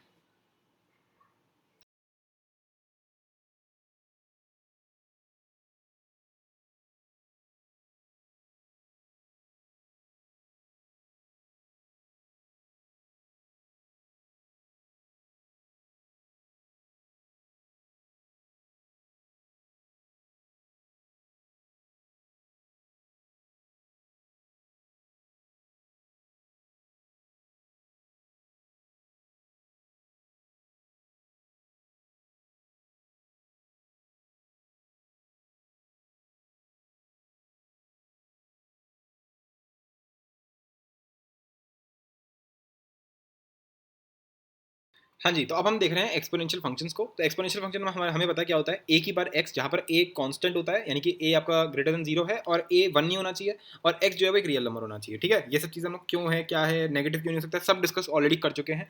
इनफैक्ट ग्राफ भी डिस्कस कर चुके थे हम लोग। तो केस वन क्या है इसका, कि अगर ए ग्रेटर देन वन है, और दूसरा केस कौन सा है इसका, ए इज लेस देन वन, पर हाँ जीरो से तो बड़ा ही होना चाहिए। तो ये हमारे दो ग्राफ इसके बनते हैं। ठीक है, ये सबसे फेमस ग्राफ है, क्योंकि लोगों को याद रहता है ये ई की बार एक्स के ग्राफ के नाम से याद रहता है, पर जनरलाइज करूँगा एकदम, ए की बार एक्स का ये आपका सिंपल ऐसा ग्राफ बनेगा। इसका इंटरसेक्शन कहाँ पे होता है, वाई एक्सिस के साथ 0,1। ठीक है, और इसका इंटरसेक्शन कहाँ पे होता है, 0,1। उसका सिंपल फंडा है, देखो 0,1 का मतलब क्या है, कि मैं इसके अंदर जीरो डालूँ, यानी कि ए की बार जीरो डालोगे तो क्या आएगा, वन ही तो आएगा, चाहे ए कुछ भी हो। ठीक है, तो इस वजह से 0,1 दोनों में कॉमन है। पहली बात, दोनों का जो डोमेन है, चाहे इस वाले केस का हो चाहे नीचे वाले केस का हो, दोनों का डोमेन तुम देख पा रहे हो, दोनों का डोमेन क्या है, रियल नंबर है ना भाई। अगर इसकी शैडो गिराओगे तो ये आएगी, और क्योंकि ये इन्फिनिटी तक जा रहा है तो तुम्हें लग रहा होगा कि ये सीधे जाएगा, सीधे नहीं जाएगा ये। ठीक है, मतलब अगर अगर मैं चलो मैं यहाँ बना के दिखाता हूँ मैं डेस्मॉस पे। ठीक है, ए की पावर एक्स। ठीक है, ये मैंने इसका बना दिया। अब इसको थोड़ा जूम आउट करते हैं। ओके, तो एक मिनट, ये वन है। ओके, सो अगर मैंने बनाया कुछ इस प्रकार आपका, एक मिनट रुक जाओ। ठीक है, ये मैंने डाला 1.2, यानी कि 1.2 की बार एक्स, ये वाला मैंने ग्राफ लिया है। इनफैक्ट मैं काम करता हूँ ना, इसको इस टाइप से ले लेता हूँ। देख रहे हो तुम कितना ज़्यादा ये हो गया है, इसको थोड़ा जूम करना ही पड़ेगा। हाँ जी, तो ये तुम देख पा रहे हो कि ये इसका ग्राफ है, ये इसका ग्राफ है आपका। ये 3.7 एक्स की बार एक्स उसका ग्राफ है ये। और तुम देख रहे हो यहाँ पर ये एसिम्टोट है, ये टच नहीं किया इसने, ये एसिम्टोट है। ठीक है, देखो है एसिम्टोट है, ये बस टेंड करता रहेगा बट टच नहीं करेगा कभी भी। ठीक है, अच्छा यहाँ देखो जरा, इसको अगर तुम देखते जाओगे तो एक्स एक्सिस पे कुछ तो डिस्टेंस ट्रैवल हो ही रहा है ना, ये कोई सीधी सीधी वर्टिकल लाइन थोड़ी जा रही है, ठीक है, ये हॉरिजॉन्टल डिस्टेंस भी ट्रैवल कर रहा है, पर ये इतना कम कम ट्रैवल कर रहा है कि ऐसा लग रहा है कि बस ये ऊपर ही जाया जा रहा है, ठीक है, और ऐसा नहीं है। इसका डोमेन क्या है, इसका डोमेन आर है, इसका डोमेन आर है। इसकी रेंज क्या है, इसकी रेंज आर नहीं है। क्यों इसकी रेंज आर क्यों नहीं है? क्योंकि अगर अगर तुम दोनों फंक्शन को देखते हो तो दोनों फंक्शन जीरो से शुरू होकर ऊपर तक जाते हैं, राइट। इस वाले में भी अगर तुम देखते हो तो ये जीरो से लेकर के ऊपर तक जा रहे हैं, राइट। सो जीरो के नीचे कुछ भी नहीं है, तो इन दोनों की रेंज क्या होगी, इन दोनों की रेंज क्या होगी, जीरो से इन्फिनिटी। इन्फिनिटी पे भी ओपन आएगा और जीरो पे भी ओपन आएगा। क्यों? क्योंकि जीरो पे एसिम्प्टोट है, जीरो पे टच नहीं कर रहा ना ये ग्राफ को, क्योंकि इसका कोई रूट हो ही नहीं सकता भाई। एक ही बार में ऐसा क्या किया जाए कि आंसर यहाँ पे जीरो आ जाए, कुछ भी नहीं कर सकते ऐसा तुम, ठीक है। तो इस वजह से ये हमारा इसका फाइनल काम हो गया। अब कुछ कंपैरिजन है वो भी देख लेते हैं हम लोग, ठीक है। तो अगर मैंने तुम्हारे सामने ग्राफ बनाया लेट्स से 2 की पावर x का, तो 2 की पावर x का ग्राफ लेट्स से हमारा ये आ गया, ठीक है, ऐसे करके लेट्स से मेरा 2 की पावर x का ग्राफ बन गया, ठीक है।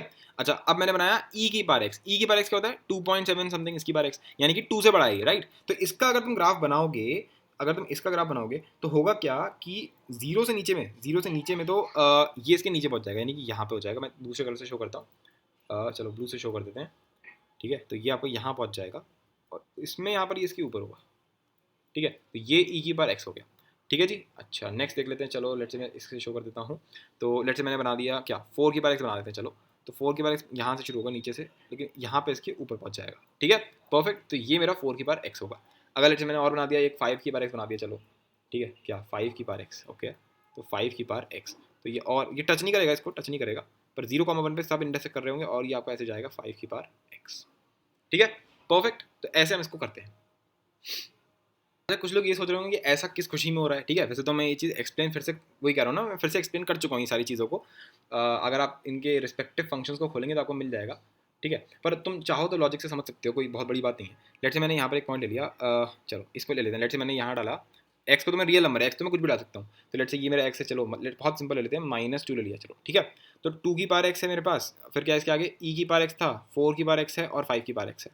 अगर तुमने -2 डाल दिया तो 2 की पावर -2, ई की पावर -2, 4 की पावर -2 और 5 की पावर -2। जो जितना बड़ा होगा वो उतनी गड़बड़ करेगा, क्योंकि नेगेटिव में ही उल्टा हो जाएगा। 1/2 स्क्वायर, 1/e का स्क्वायर है ना, 1/4 का स्क्वायर, 1/5 का स्क्वायर। अब 5 का स्क्वायर जो होता है, फिर 4 का स्क्वायर, ई का स्क्वायर, 2 का स्क्वायर, ये ऑब्वियसली ऐसे होते हैं। तो इनके जो रेसिप्रोकल्स होंगे उनका ऑर्डर तुरंत क्या हो जाएगा, बदल जाएगा। यानी कि 1/5 का स्क्वायर जो होगा सबसे नीचे होना चाहिए। इस वजह से पर्पल वाला ग्राफ सबसे नीचे है, ग्रीन वाला उसके ऊपर है, ब्लू वाला उसके ऊपर है और ऑरेंज वाला सबसे टॉप पर है, इस लॉजिक की वजह से। सिमिलरली यहाँ पर भी यही चीज़ हो रही है। अगर तुम यहाँ पर कोई एक लेट्स से मैंने ये वाला पॉइंट ले लिया, इसको बोलते हैं चलो क्या, एक्स को बोलते हैं 1.5, ठीक है। तो अगर मैं ऐसे देखता हूँ तो 2 की पावर अगर तुम 1.5 करो, है ना, फिर तुम 3 की पावर 1.5 करो, या मतलब ई की पावर 1.5 कर लो, ठीक है, 4 की पावर 1.5 कर लो। कॉमन सेंस की बात है कि 2 की पावर 1.5 करेगा और 4 की पावर 1.5 करेगा तो 4 वाला ज़्यादा बड़ा होगा, है ना। इस वजह से आपका सबसे टॉप पर कौन सा है, पर्पल वाला ग्राफ है यहाँ पर, ठीक है।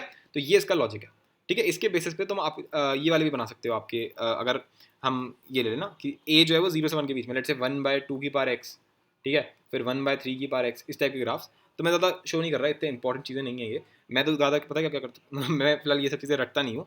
जब क्वेश्चन आएगा, कभी किसी दिन कोई क्वेश्चन आ गया इस टॉपिक के ऊपर, तो मैं हाथ क्या सोच लेता हूँ, वरना मैं कंफ्यूज हो जाता हूँ। अगर मैं ऐसे रट के बैठता हूँ ना तो मेरे से नहीं कर मिलता। मैं क्या याद करूँगा कि अच्छा ये मुझे याद रहेगा और ये मुझे याद रहेगा, बाकी सब मैं आपका क्वेश्चन के साथ देख लूँगा, ठीक है। ये देखने में तो बड़ा इंटरेस्टिंग सा लगता है डायग्राम, पर ये याद नहीं हो पाते हैं, भूल जाते हैं एक टाइम के साथ। तो बेस्ट तरीका तो यही है कि तुम याद करने की कोशिश करो भी मत, और टाइम के साथ अपने आप ही याद हो जाएंगे, ठीक है। इन पे क्वेश्चंस भी करेंगे हर एक के ऊपर, बहुत ही इंटरेस्टिंग क्वेश्चन बनते हैं। ऐसे ऐसे तुम ऐसी इक्वेशन सॉल्व कर सकते हो ना। आईआईटी जेई ने इतनी मस्त मस्त क्वेश्चन पूछे हैं इसके ऊपर कि तुम खुद कहोगे यार मजा आ गया, ठीक है। तो वो तो है ही खैर, और बहुत कम लोगों को आता है, बहुत कम लोग पढ़ाते हैं।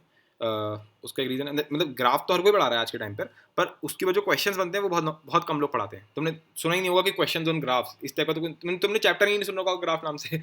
खैर जो भी है, हम लोग तो एकदम डीप में जाकर के पढ़ने वाले हैं। ओके, सो नेक्स्ट फंक्शन है ना हमारा एक्सपोनेंशियल फंक्शन। बस इतना ऐसा था, मैंने कहा ना बहुत छोटा सा था एक्सपोनेंशियल फंक्शन, और ऐसे ही हमारा लॉगरिथम भी होने वाला है। तो ये हमारा यहाँ पर हो गया, क्योंकि मैं फिर से वही बोल रहा हूँ कि मैं किसी का भी रीज़न नहीं समझा रहा कि ये ग्राफ ऐसा ही क्यों हुआ, क्योंकि वो मैं ऑलरेडी समझा चुका हूँ, तो बार बार समझाने का कोई सेंस नहीं बनता, राइट, ठीक है। अब लॉगरिथम जो फंक्शन बनेगा वो एक्सपोनेंशियल फंक्शन का ठीक उल्टा होगा, उसका रिफ्लेक्शन होगा, ठीक है। मैं यहाँ लिख देता हूँ पहले लॉगरिथम फंक्शन, ठीक है, लॉगरिथमिक फंक्शंस, ठीक है। तो अगर मैं इसकी बात करता हूँ लॉगरिथमिक फंक्शंस की, तो इसमें तो मैं एक बात को समझो, बड़ी इंपॉर्टेंट, ठीक है। अभी आगे जाके हम एक कंसेप्ट पढ़ेंगे जिसका नाम होगा इनवर्स फंक्शन। क्या नाम होगा उसका, इनवर्स फंक्शन। और पता है इन्वर्स फंक्शन बड़ा इंटरेस्टिंग होता है। उसका मतलब ये होता है कि अगर लेट्स से ये मेरा वो है, ये मेरा सिंपल आपका एक्स एक्सेस, ये मेरी वाई एक्सेस, ठीक है, और ये एक लाइन जा रही है, इस लाइन को हम बोल रहे हैं, मतलब ये एकदम सिमेट्रिक लाइन है, इस लाइन को हम बोलते हैं वाई इक्वल टू एक्स, ठीक है, क्योंकि अगर लेट्स से यहाँ पर एक पॉइंट है 1, ठीक है, और इस लाइन पर अगर मैं डालता हूँ, जैसे अगर मैं इस लाइन को थोड़ा चलो सही से बना देता हूँ, इस लाइन को ऐसे करके, ये ऐसे, ठीक है, तो ये लाइन हो गई y इक्वल्स टू एक्स की लाइन, ठीक है। इसका क्या मतलब है, y इक्वल्स टू एक्स अपने आप में ही बोल रहा है कि अगर मेरा x 1 है तो y कितना होगा, वो भी क्या होगा, 1 ही होगा। तो ये जो लाइन होती है ये उन सारे पॉइंट्स का समूह होता है। किस टाइप के पॉइंट, जैसे 1,1, लेट्स से यहाँ पर एक पॉइंट है जिसका नाम है 3.72, ठीक है, तो इस लाइन पर जो इधर पॉइंट होगा वो इधर भी क्या होगा 3.72, यानी कि इस पॉइंट पे जो पॉइंट होगा वो क्या होगा 3.72 कॉमा 3.72, ये पॉइंट है, ठीक है।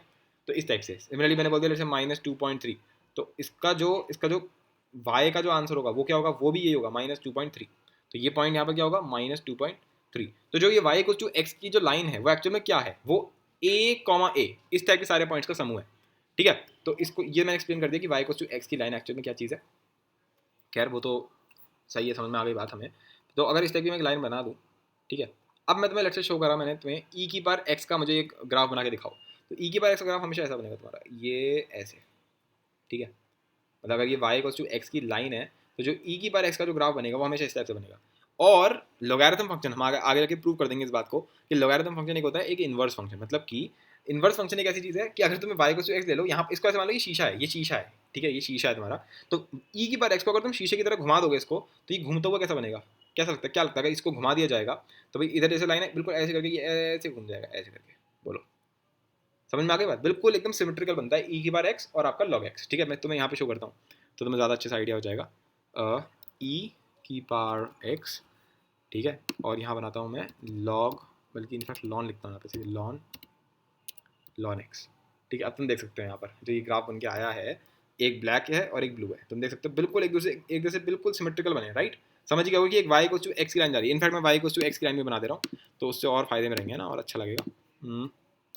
y इक्वल्स एक्स, ठीक है। अब देखो अब तो बिल्कुल ही क्रिस्टल क्लियर हो गया होगा कि ये ग्रीन कलर की लाइन है, ये ब्लैक कलर की है और ये ब्लू कलर का है, और ये दोनों एक दूसरे के ऊपर बस देख पा रहे हो, बिल्कुल ऐसा लग रहा है मानो शीशा है, मानो जो ग्रीन कलर की लाइन है वो इनका रिफ्लेक्शन एक तरीके से, राइट। तो आई थिंक सो ये बात समझ में आ गई होगी। तो लॉगरिथम का फंक्शन हमने डायरेक्टली यहीं से बना लिया, डायरेक्टली हमने यहाँ से बना लिया कि अगर a ग्रेटर देन 1 है तो अगर मैं ऐसे करके यहाँ पे एक सिमेट्रिकल लाइन खींच दूँ, ठीक है, तो इधर की तरफ जो पॉइंट बनेगा वो मेरा लॉग हो जाएगा a ग्रेटर देन 1 के लिए। और अगर a जो है वो 0 से 1 के बीच में है तो मेरा ग्राफ कैसा बनेगा, तो अगर तुम फिर से यहाँ पर एक लाइन इस टाइप से खींच देते हो, ऐसे करके लाइन खींच दोगे, ठीक है, तो इसकी सिमेट्रिकल कंडीशन क्या बनेगी, ये कई लोग को कम समझ में आती है, ये ऐसे बनेगा, ये ऐसे बनेगा, ठीक है। मैं थोड़ा सही से समझा दे रहा हूँ ज़रा क्लियर डायग्राम में लॉगरिथमिक फंक्शंस, ठीक है। तो पहले तो हम ये समझें लॉग एक्स क्या होता है, तो लॉग बेस ए एक्स, ठीक है। इसमें भी वही है कि ए जो होना चाहिए वो 1 नहीं होना चाहिए, पहली बात, फिर ए जो है वो ग्रेटर देन 0 होना चाहिए, फिर एक्स क्या है तुम्हारा रियल नंबर है।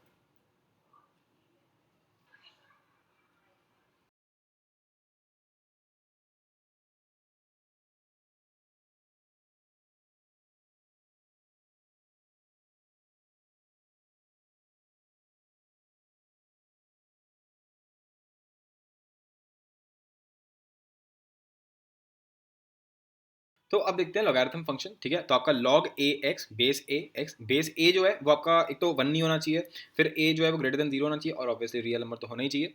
फिर आपका जो x है वो भी वही रियल नंबर होना चाहिए और वो भी ग्रेटर देन 0 होना चाहिए, ठीक है। तो ये तो आपका log a x हो गया। अब इसमें भी वही दो केस बनते हैं, a ग्रेटर देन 1 या फिर आपका a जो है वो 0 से 1 के बीच में। तो अगर a ग्रेटर देन 1 होगा तो आपका ऐसा ग्राफ बनेगा, इसको हम बोलते हैं बूढ़ा ग्राफ, ठीक है। बूढ़ा ग्राफ, देखो जो बूढ़ा लोग होते हैं वो कैसे होते हैं ना, उनके पैर होते हैं ऐसे करके, है ना, इस तरह से पैर होते हैं उनके, ठीक है, और फिर उनकी वो यहाँ पर ऐसे अपनी वो छड़ी लेकर घूमते हैं, इस चक्कर में उनके वो बेचारे पूरे पूरे घूम जाते हैं ऐसे करके, है ना। ये हमारे बूढ़े अंकल हैं, ओ सॉरी, डिंग डिंग डिंग खचैक, ठीक है। ये उनका कोई हाथ आ रहा है ऐसे करके, है ना, और यहाँ पर उन्होंने अपना क्या कहते हैं इसको, ये उनकी एक छोटी सी स्टिक है, ठीक है। तो ऐसे घूम जाते हैं ना वो, समझ गए बिल्कुल। तो इसको हम बोलते हैं बूढ़ा ग्राफ, ठीक है। और ये होता है लेटा हुआ ये होता है लेटा हुआ ग्राफ, फैला हुआ ग्राफ, ठीक है। बस इसी का एक तरीके से इसको रोटेट मार करके ऐसे कर दिया है ना, ऐसे कर दिया, ओके। पर जो सबसे ज़्यादा याद रखने वाला है वो यही वाला है, ठीक है। और बाकी अगर कभी याद ना हो तो ज़्यादातर लोगों को ये वाला ग्राफ याद हो जाता है कि मैं तुम्हें दिखा देता हूँ, ठीक है। आपका ए की बार एक्स वाला जो ग्राफ होता है ना, कि अगर ए ग्रेटर देन 1 होता है तो आपका मैंने पर्सनली ऐसा किया था कि मेरे को ये याद हो गया था कि ई की बार एक्स का ग्राफ ऐसा होता है, तो ए की बार एक्स कभी भी होगा तो वो ऐसा ही होगा अगर ए ग्रेटर देन वन है। और अगर ए ग्रेटर देन वन नहीं है, यानी कि अगर ए जो है वो 0 से 1 के बीच में है, वो 0 से 1 के बीच में है, तो ग्राफ कैसा होता है, तो आपका ग्राफ उल्टा बनता है, ठीक इसका उल्टा ऐसा, राइट, परफेक्ट, बिल्कुल। अब क्या करा मैंने, उसके बाद मैंने क्या करता था ना, जब मुझे अपना लॉग का याद रखना होता था, तो मैं तो यहाँ पर वही वो दिमाग में रखता था कि इसका रिफ्लेक्शन ले लेता हूँ, तो रिफ्लेक्शन लेते ही क्या बन जाएगा, ऐसा बन जाएगा, और इसका रिफ्लेक्शन लोगे तो इतने पार्ट का रिफ्लेक्शन क्या बनेगा, यहाँ से होते हुए ऐसे आ जाएगा, ठीक है, ये दोनों एक दूसरे के बिल्कुल सिमेट्रिकल ग्राफ बन गए, ठीक है। तो इधर क्या था, इस वाले पॉइंट को हमने क्या बोला गया था, 0,1, तो इसको क्या बोल रहे हैं 1,0, है ना, ठीक इसका उल्टा 0,1 1,0।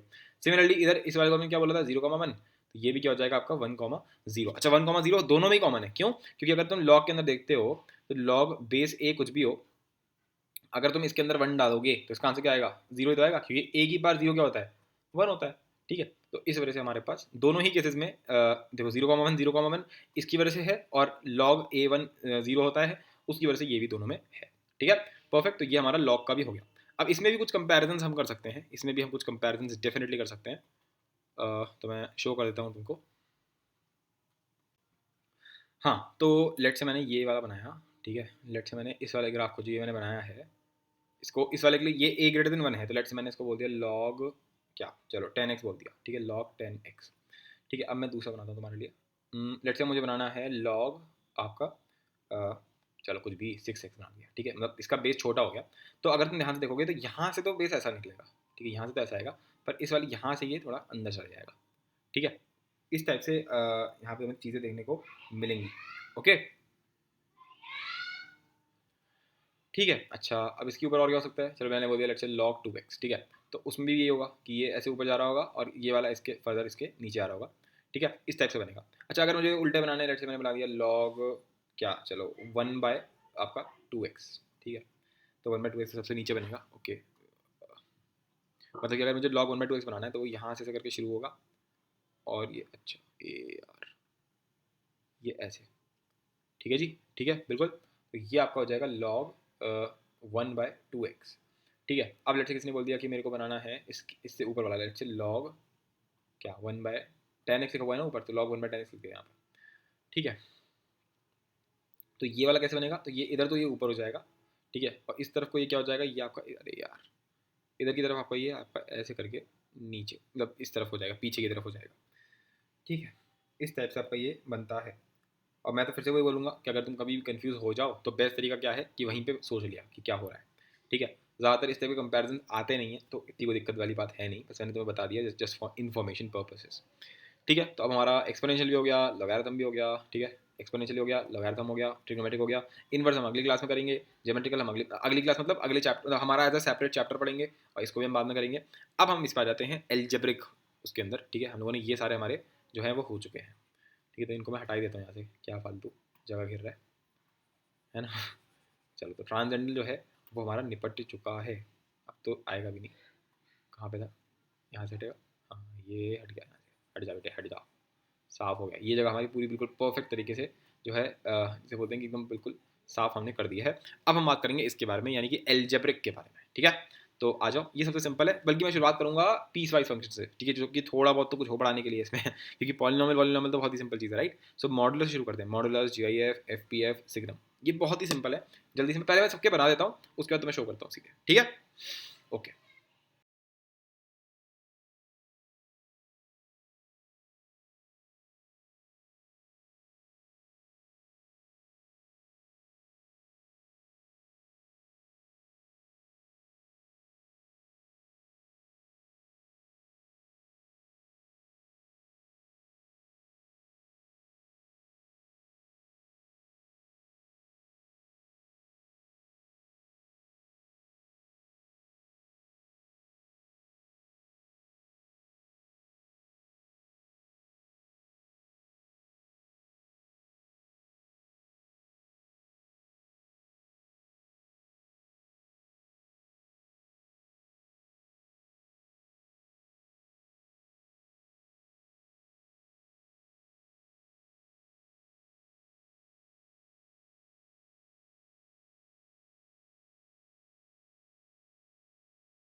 हाँ जी, तो हम यही बना रहे थे, मैंने सारे बना दिए हैं, तुम्हारे सामने ही बनाए हैं सारे के सारे, ठीक है। और मैंने थोड़ा स्लो करके दिखाया तुमको, मतलब ऑब्वियसली वीडियो तो थोड़ा फास्ट चलाई होगी मैंने, पर थोड़ा स्लो था ना, तो मैं आराम से देख लिया होगा कि कैसे बनाए हैं ग्राफ्स, ठीक है। तो अगर पता हो तो हम लोग एक चीज़ पढ़ते हैं, उसका नाम होता है आइडेंटिटी फंक्शन। आइडेंटिटी फंक्शन पता होगा, नहीं पता है तभी मतलब इसमें पढ़ते हैं ना पॉलिनॉमियल फंक्शंस के अंदर, जैसे जो हमारे टोटल फंक्शंस हैं उसमें ये हम लोग ये कर रहे हैं ना polynomial, irrational, rational, piecewise. तो पीस वाइज में पॉलिनॉमियल जो होता है, सॉरी पीस वाइज नहीं, जो पॉलिनॉमियल फंक्शन है इसमें भी बहुत सारे टाइप्स होते हैं ना। तो एक टाइप होता है y equal to x type का फंक्शन। इसमें क्या होता है कि जो डालोगे वही मिलेगा, मतलब अगर तुमने फंक्शन के अंदर 3 डाला तो 3 ही आ जाता है, ठीक है। तो y equal to x type का होता है। उसका ग्राफ कैसा बनता है, मैं जल्दी से यहाँ यही बना के दिखा दे रहा हूँ, चलो। तो ऐसा ग्राफ बनता है उसका, अगर ये एक्सेस है तुम्हारी, ठीक है, ऐसे, ये हमारी वाई एक्सेस, एक्स एक्सेस, तो उसका ग्राफ ऐसा बनेगा, बिल्कुल ऐसा मस्त वाला एकदम सिमेट्रिकल ग्राफ जिसे बोलते हैं। ये भी 45 डिग्रीज हो जाएगा ऑटोमेटिकली, और ये भी आपका 45 डिग्रीज, ठीक है। तो ये आपका ग्राफ होता है वाई इक्वल टू एक्स का, ठीक है। तो उसी वही वही है बिल्कुल। अगर तुम मॉड एक्स की बात करते हो, एक मिनट, मॉड एक्स पर जाते हैं, हाँ जी। तो हमारा जो मॉडुलस फंक्शन है उसको एक्चुअल में है क्या, मॉड एक्स क्या है एक्चुअल में, एक्स और माइनस एक्स। एक्स क्या, जब अगर एक्स तुम्हारा ग्रेटर देन जीरो है या जीरो है तो एक्स बोल दो, अगर एक्स लेस देन जीरो है तो तुम्हारा माइनस एक्स। अब अगर वाई इक्वल टू एक्स की लाइन कैसी बनती है, जो मैंने यहाँ दिखा रखी है ये वाली, ठीक है, ये जो मैंने बनाई है, ठीक है। अच्छा, तो वाई इक्वल टू जो माइनस एक्स होता है, वो जो लाइन बनेगी वो बिल्कुल इसी के ऑपोजिट बन जाती है। जैसे यहाँ पर हम लोगों ने 45 डिग्री यहाँ से लिया, अब मैं यहाँ से लूँगा बस, तो ये वाली जो लाइन है ये कौन सी है, ये है y equal to minus x की लाइन, और ये कौन सी है, ये है वाई इक्वल टू एक्स। अच्छा, कुछ लोग सोच रहे होंगे तो क्या ये ऐसे पीछे तक एक्सटेंड हो जाएगी क्या, जैसे वाई इक्वल टू एक्स वाली जो लाइन है, क्या वो ऐसे पूरी मैं बना सकता हूँ इस तरीके से, ये ऐसे करके, तो क्या ये पूरी वाई इक्वल टू एक्स ऐसे बन गया हमारा क्या? नहीं, ये गलत है। क्यों? क्योंकि हमें दे रखा है वाई इक्वल टू एक्स जो है वो सिर्फ तब है जब एक्स तुम्हारा greater than equal to zero है। तो x greater than equal to zero का क्या मतलब बनता है, ओ सॉरी, अगर मैं x greater than equal to zero की बात करूंगा तो सिर्फ वो मुझे वैल्यूज लेनी है जो कि जब जब मेरा एक्स पॉजिटिव है। तो मेरा एक्स पॉजिटिव कब हो रहा है, सिर्फ इस जगह पे हो रहा है। तो जो वाई इक्वल टू एक्स जो लाइन मुझे बनानी है वो मैं सिर्फ यहीं तक बना सकता हूँ, उसको मैं पीछे अगर मैं बना रहा हूँ, इसका क्या मतलब बना कि मैं इस वाली वैल्यूज के लिए भी ये वाला ग्राफ बना रहा हूँ, इसलिए वो गलत हो जाएगा, ठीक है। तो सिर्फ एक्स जो होगा वो सिर्फ इतना बनेगा।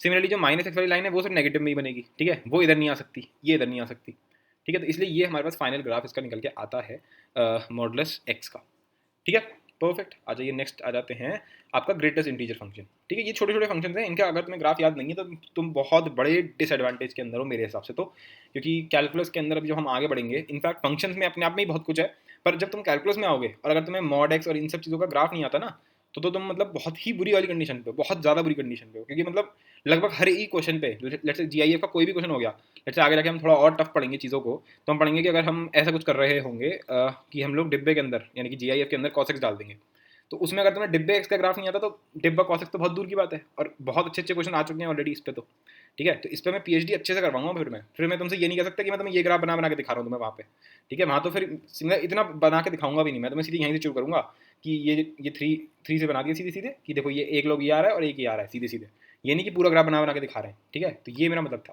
और मैंने यहाँ पे ये लिख दिया था कि अगर कोई कन्फ्यूजन होती है ना कभी भी इस टाइप का ग्राफ बनाने को, जैसे जीआईएफ का ग्राफ बच्चों को स्टार्टिंग में बनाने में बहुत दिक्कत होती है, ठीक है, कि हम इसका ग्राफ कैसे बनाएं एफ एक्स इक्वल्स टू डिब्बा एक्स। तो मतलब मैंने क्या करा था ना स्टार्टिंग में जब मैं पहली बार पढ़ा था इसको, तो मैंने इंटीजर्स बना लिए थे, वही 0 1 2 है ना, वो तो हर कोई बना लेगा, -1 -2। इसके बाद मैं करता क्या था याद रखने के लिए कि मैं एक आध वैल्यू डाल डाल के देख लेता था, तो अगर मैं जीरो डालूंगा तो पता है जीरो ही आएगा आंसर, और अगर मैं वन डालूंगा तो आंसर क्या आएगा, तो आंसर वन आएगा, ठीक है, यानी कि ये तो मेरा वन है।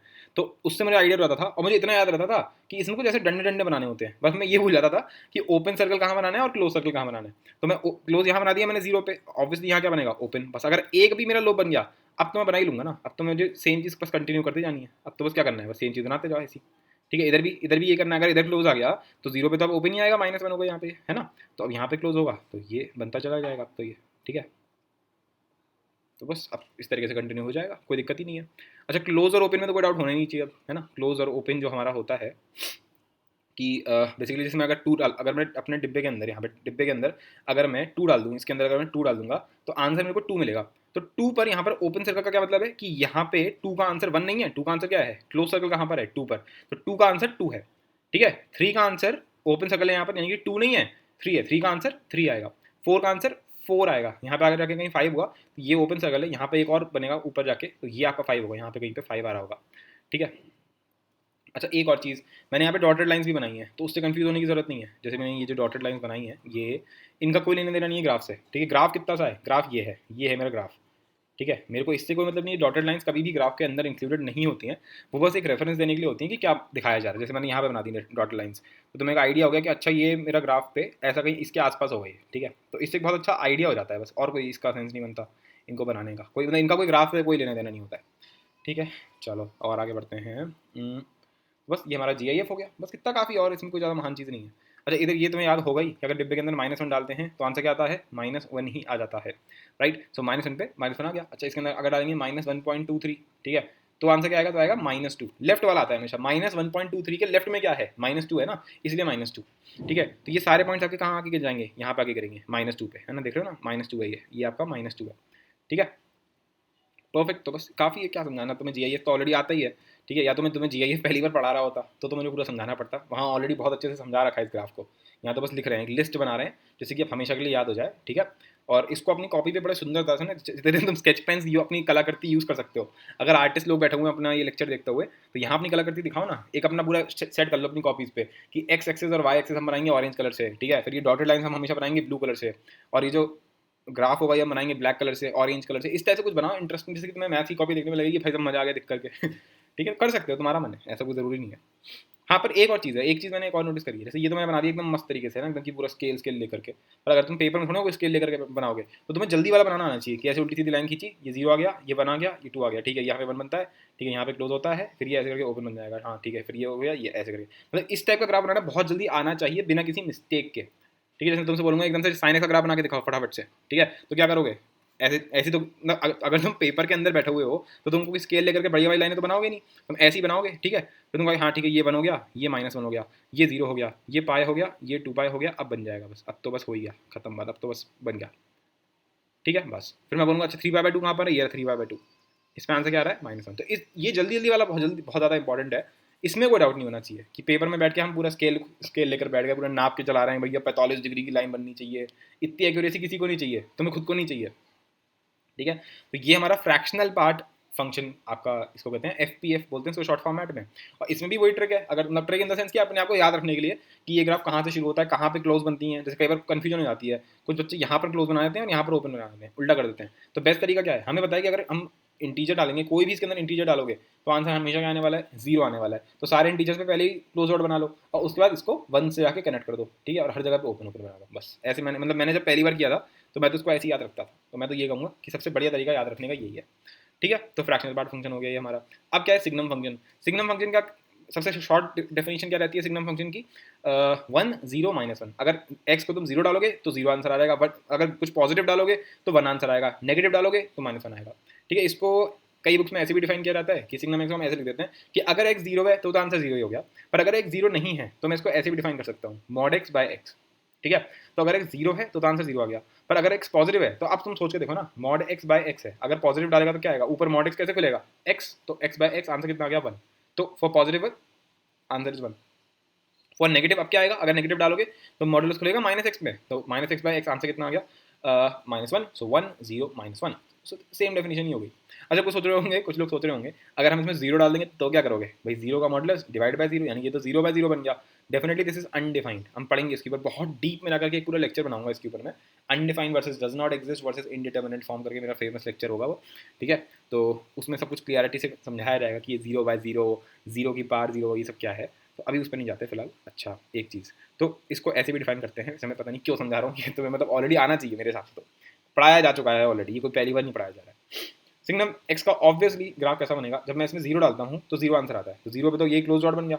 जब मैं इसमें कुछ भी पॉजिटिव डालता हूँ, कुछ भी पॉजिटिव डालता हूँ तो आंसर क्या आता है, 1 आता है, ठीक है। तो जितनी भी पॉजिटिव क्वांटिटीज हैं वो क्या होती हैं, 0 के राइट साइड में होती हैं, वो 0 की राइट साइड में होती हैं वो, इस तरफ को, ठीक है। तो इधर का जो ग्राफ होगा वो कौन सी लाइन होगी, वो होगी y = 1 वाली लाइन। तो ये रही मेरी y = 1 वाली लाइन, ठीक है। अगर तुम देख पा रहे हो तो यहाँ पर एक ओपन सर्कल बनाया गया है, उसका रीजन क्या है, क्योंकि 0 पे आंसर 1 नहीं आ रहा है, 0 पे आंसर 0 ही है, इसलिए यहाँ पे मैंने ओपन सर्कल बना रखा है। सिमिलरली नीचे भी जब नेगेटिव होगा आंसर, जब भी नेगेटिव होगा तो आंसर हमेशा क्या आएगा, -1।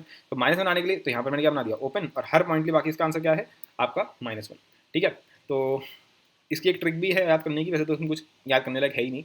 तुमने उनको देखा होगा जो सेनापति लोग होते हैं ना, सेनापति नहीं, जो महल होता है, महल के गेट देखे, बहुत बड़े बड़े मानो महल है, कोई बहुत पुराने ज़माने का कोई तुम टीवी सीरियल सॉर्ट ऑफ कुछ देख रहे होगे, तो वो दरबार होते थे, तो वहाँ पे ये दो लोग ऐसे करके खड़े रहते थे हमेशा, पता होगा तुमको, है ना, ऐसे करके लोग, दो लोग खड़े रहते थे हमेशा, उनके हाथ में बाला होता था, एक बाल, बाल समझते हो वही, बाला कह रहा हूँ क्या कहते हैं इसको, भाला, भाला सॉरी बाला कह रहा हूँ, ये इस टाइप से भाला टाइप का होता था, और उसको वो कैसे पकड़ते थे इस भाले को, एक अपना हाथ ऐसे पकड़ लिया और दूसरा हाथ अपना ऐसे पकड़ लिया, ठीक है, जैसे भाले को पकड़ते हैं ना एकदम, समझ पा रहे हो, भाला देखा होगा तुमने, एक स्टिक टाइप की होती है, एक स्टिक टाइप की होती है इस टाइप से, कुछ इस प्रकार, ठीक है, ऐसे करके मान लेते हैं, तो जो, मैं इसका एक फ़ोटो बनाता हूँ, चलो बना के लिए,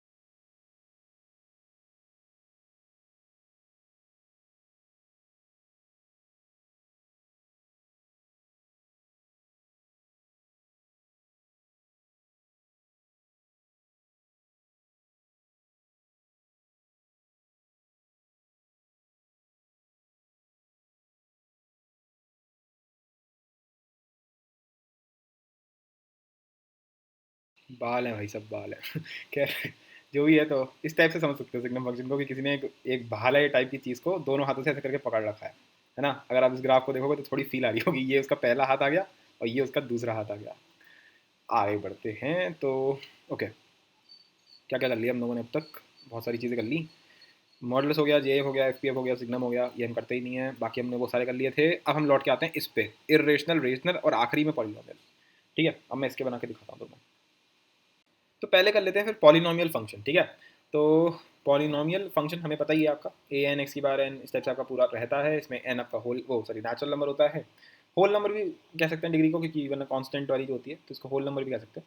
फिर आपके जो कांस्टेंट्स है सारे के सारे, यानी कि ए आई यानी कि अगर मैं इसमें जीरो डाल दूँ, आई इक्वल टू 0 1 2 से लेकर के एन तक, मतलब अगर इसमें जीरो डाल देगा तो ए जीरो, वन डाल देगा तो A one, A two, A three, इस टाइप से जितने भी कॉन्स्टेंट्स लिखे हैं, बेसिकली कोएफिशिएंट्स हैं जितने भी, ये सब आपके रियल नंबर्स होते हैं। और एक्स भी आपका ऑब्वियसली रियल नंबर होता है, क्योंकि अभी हम रियल वर्ल्ड, मतलब रियल फंक्शंस, रियल नंबर्स की दुनिया में है, ठीक है।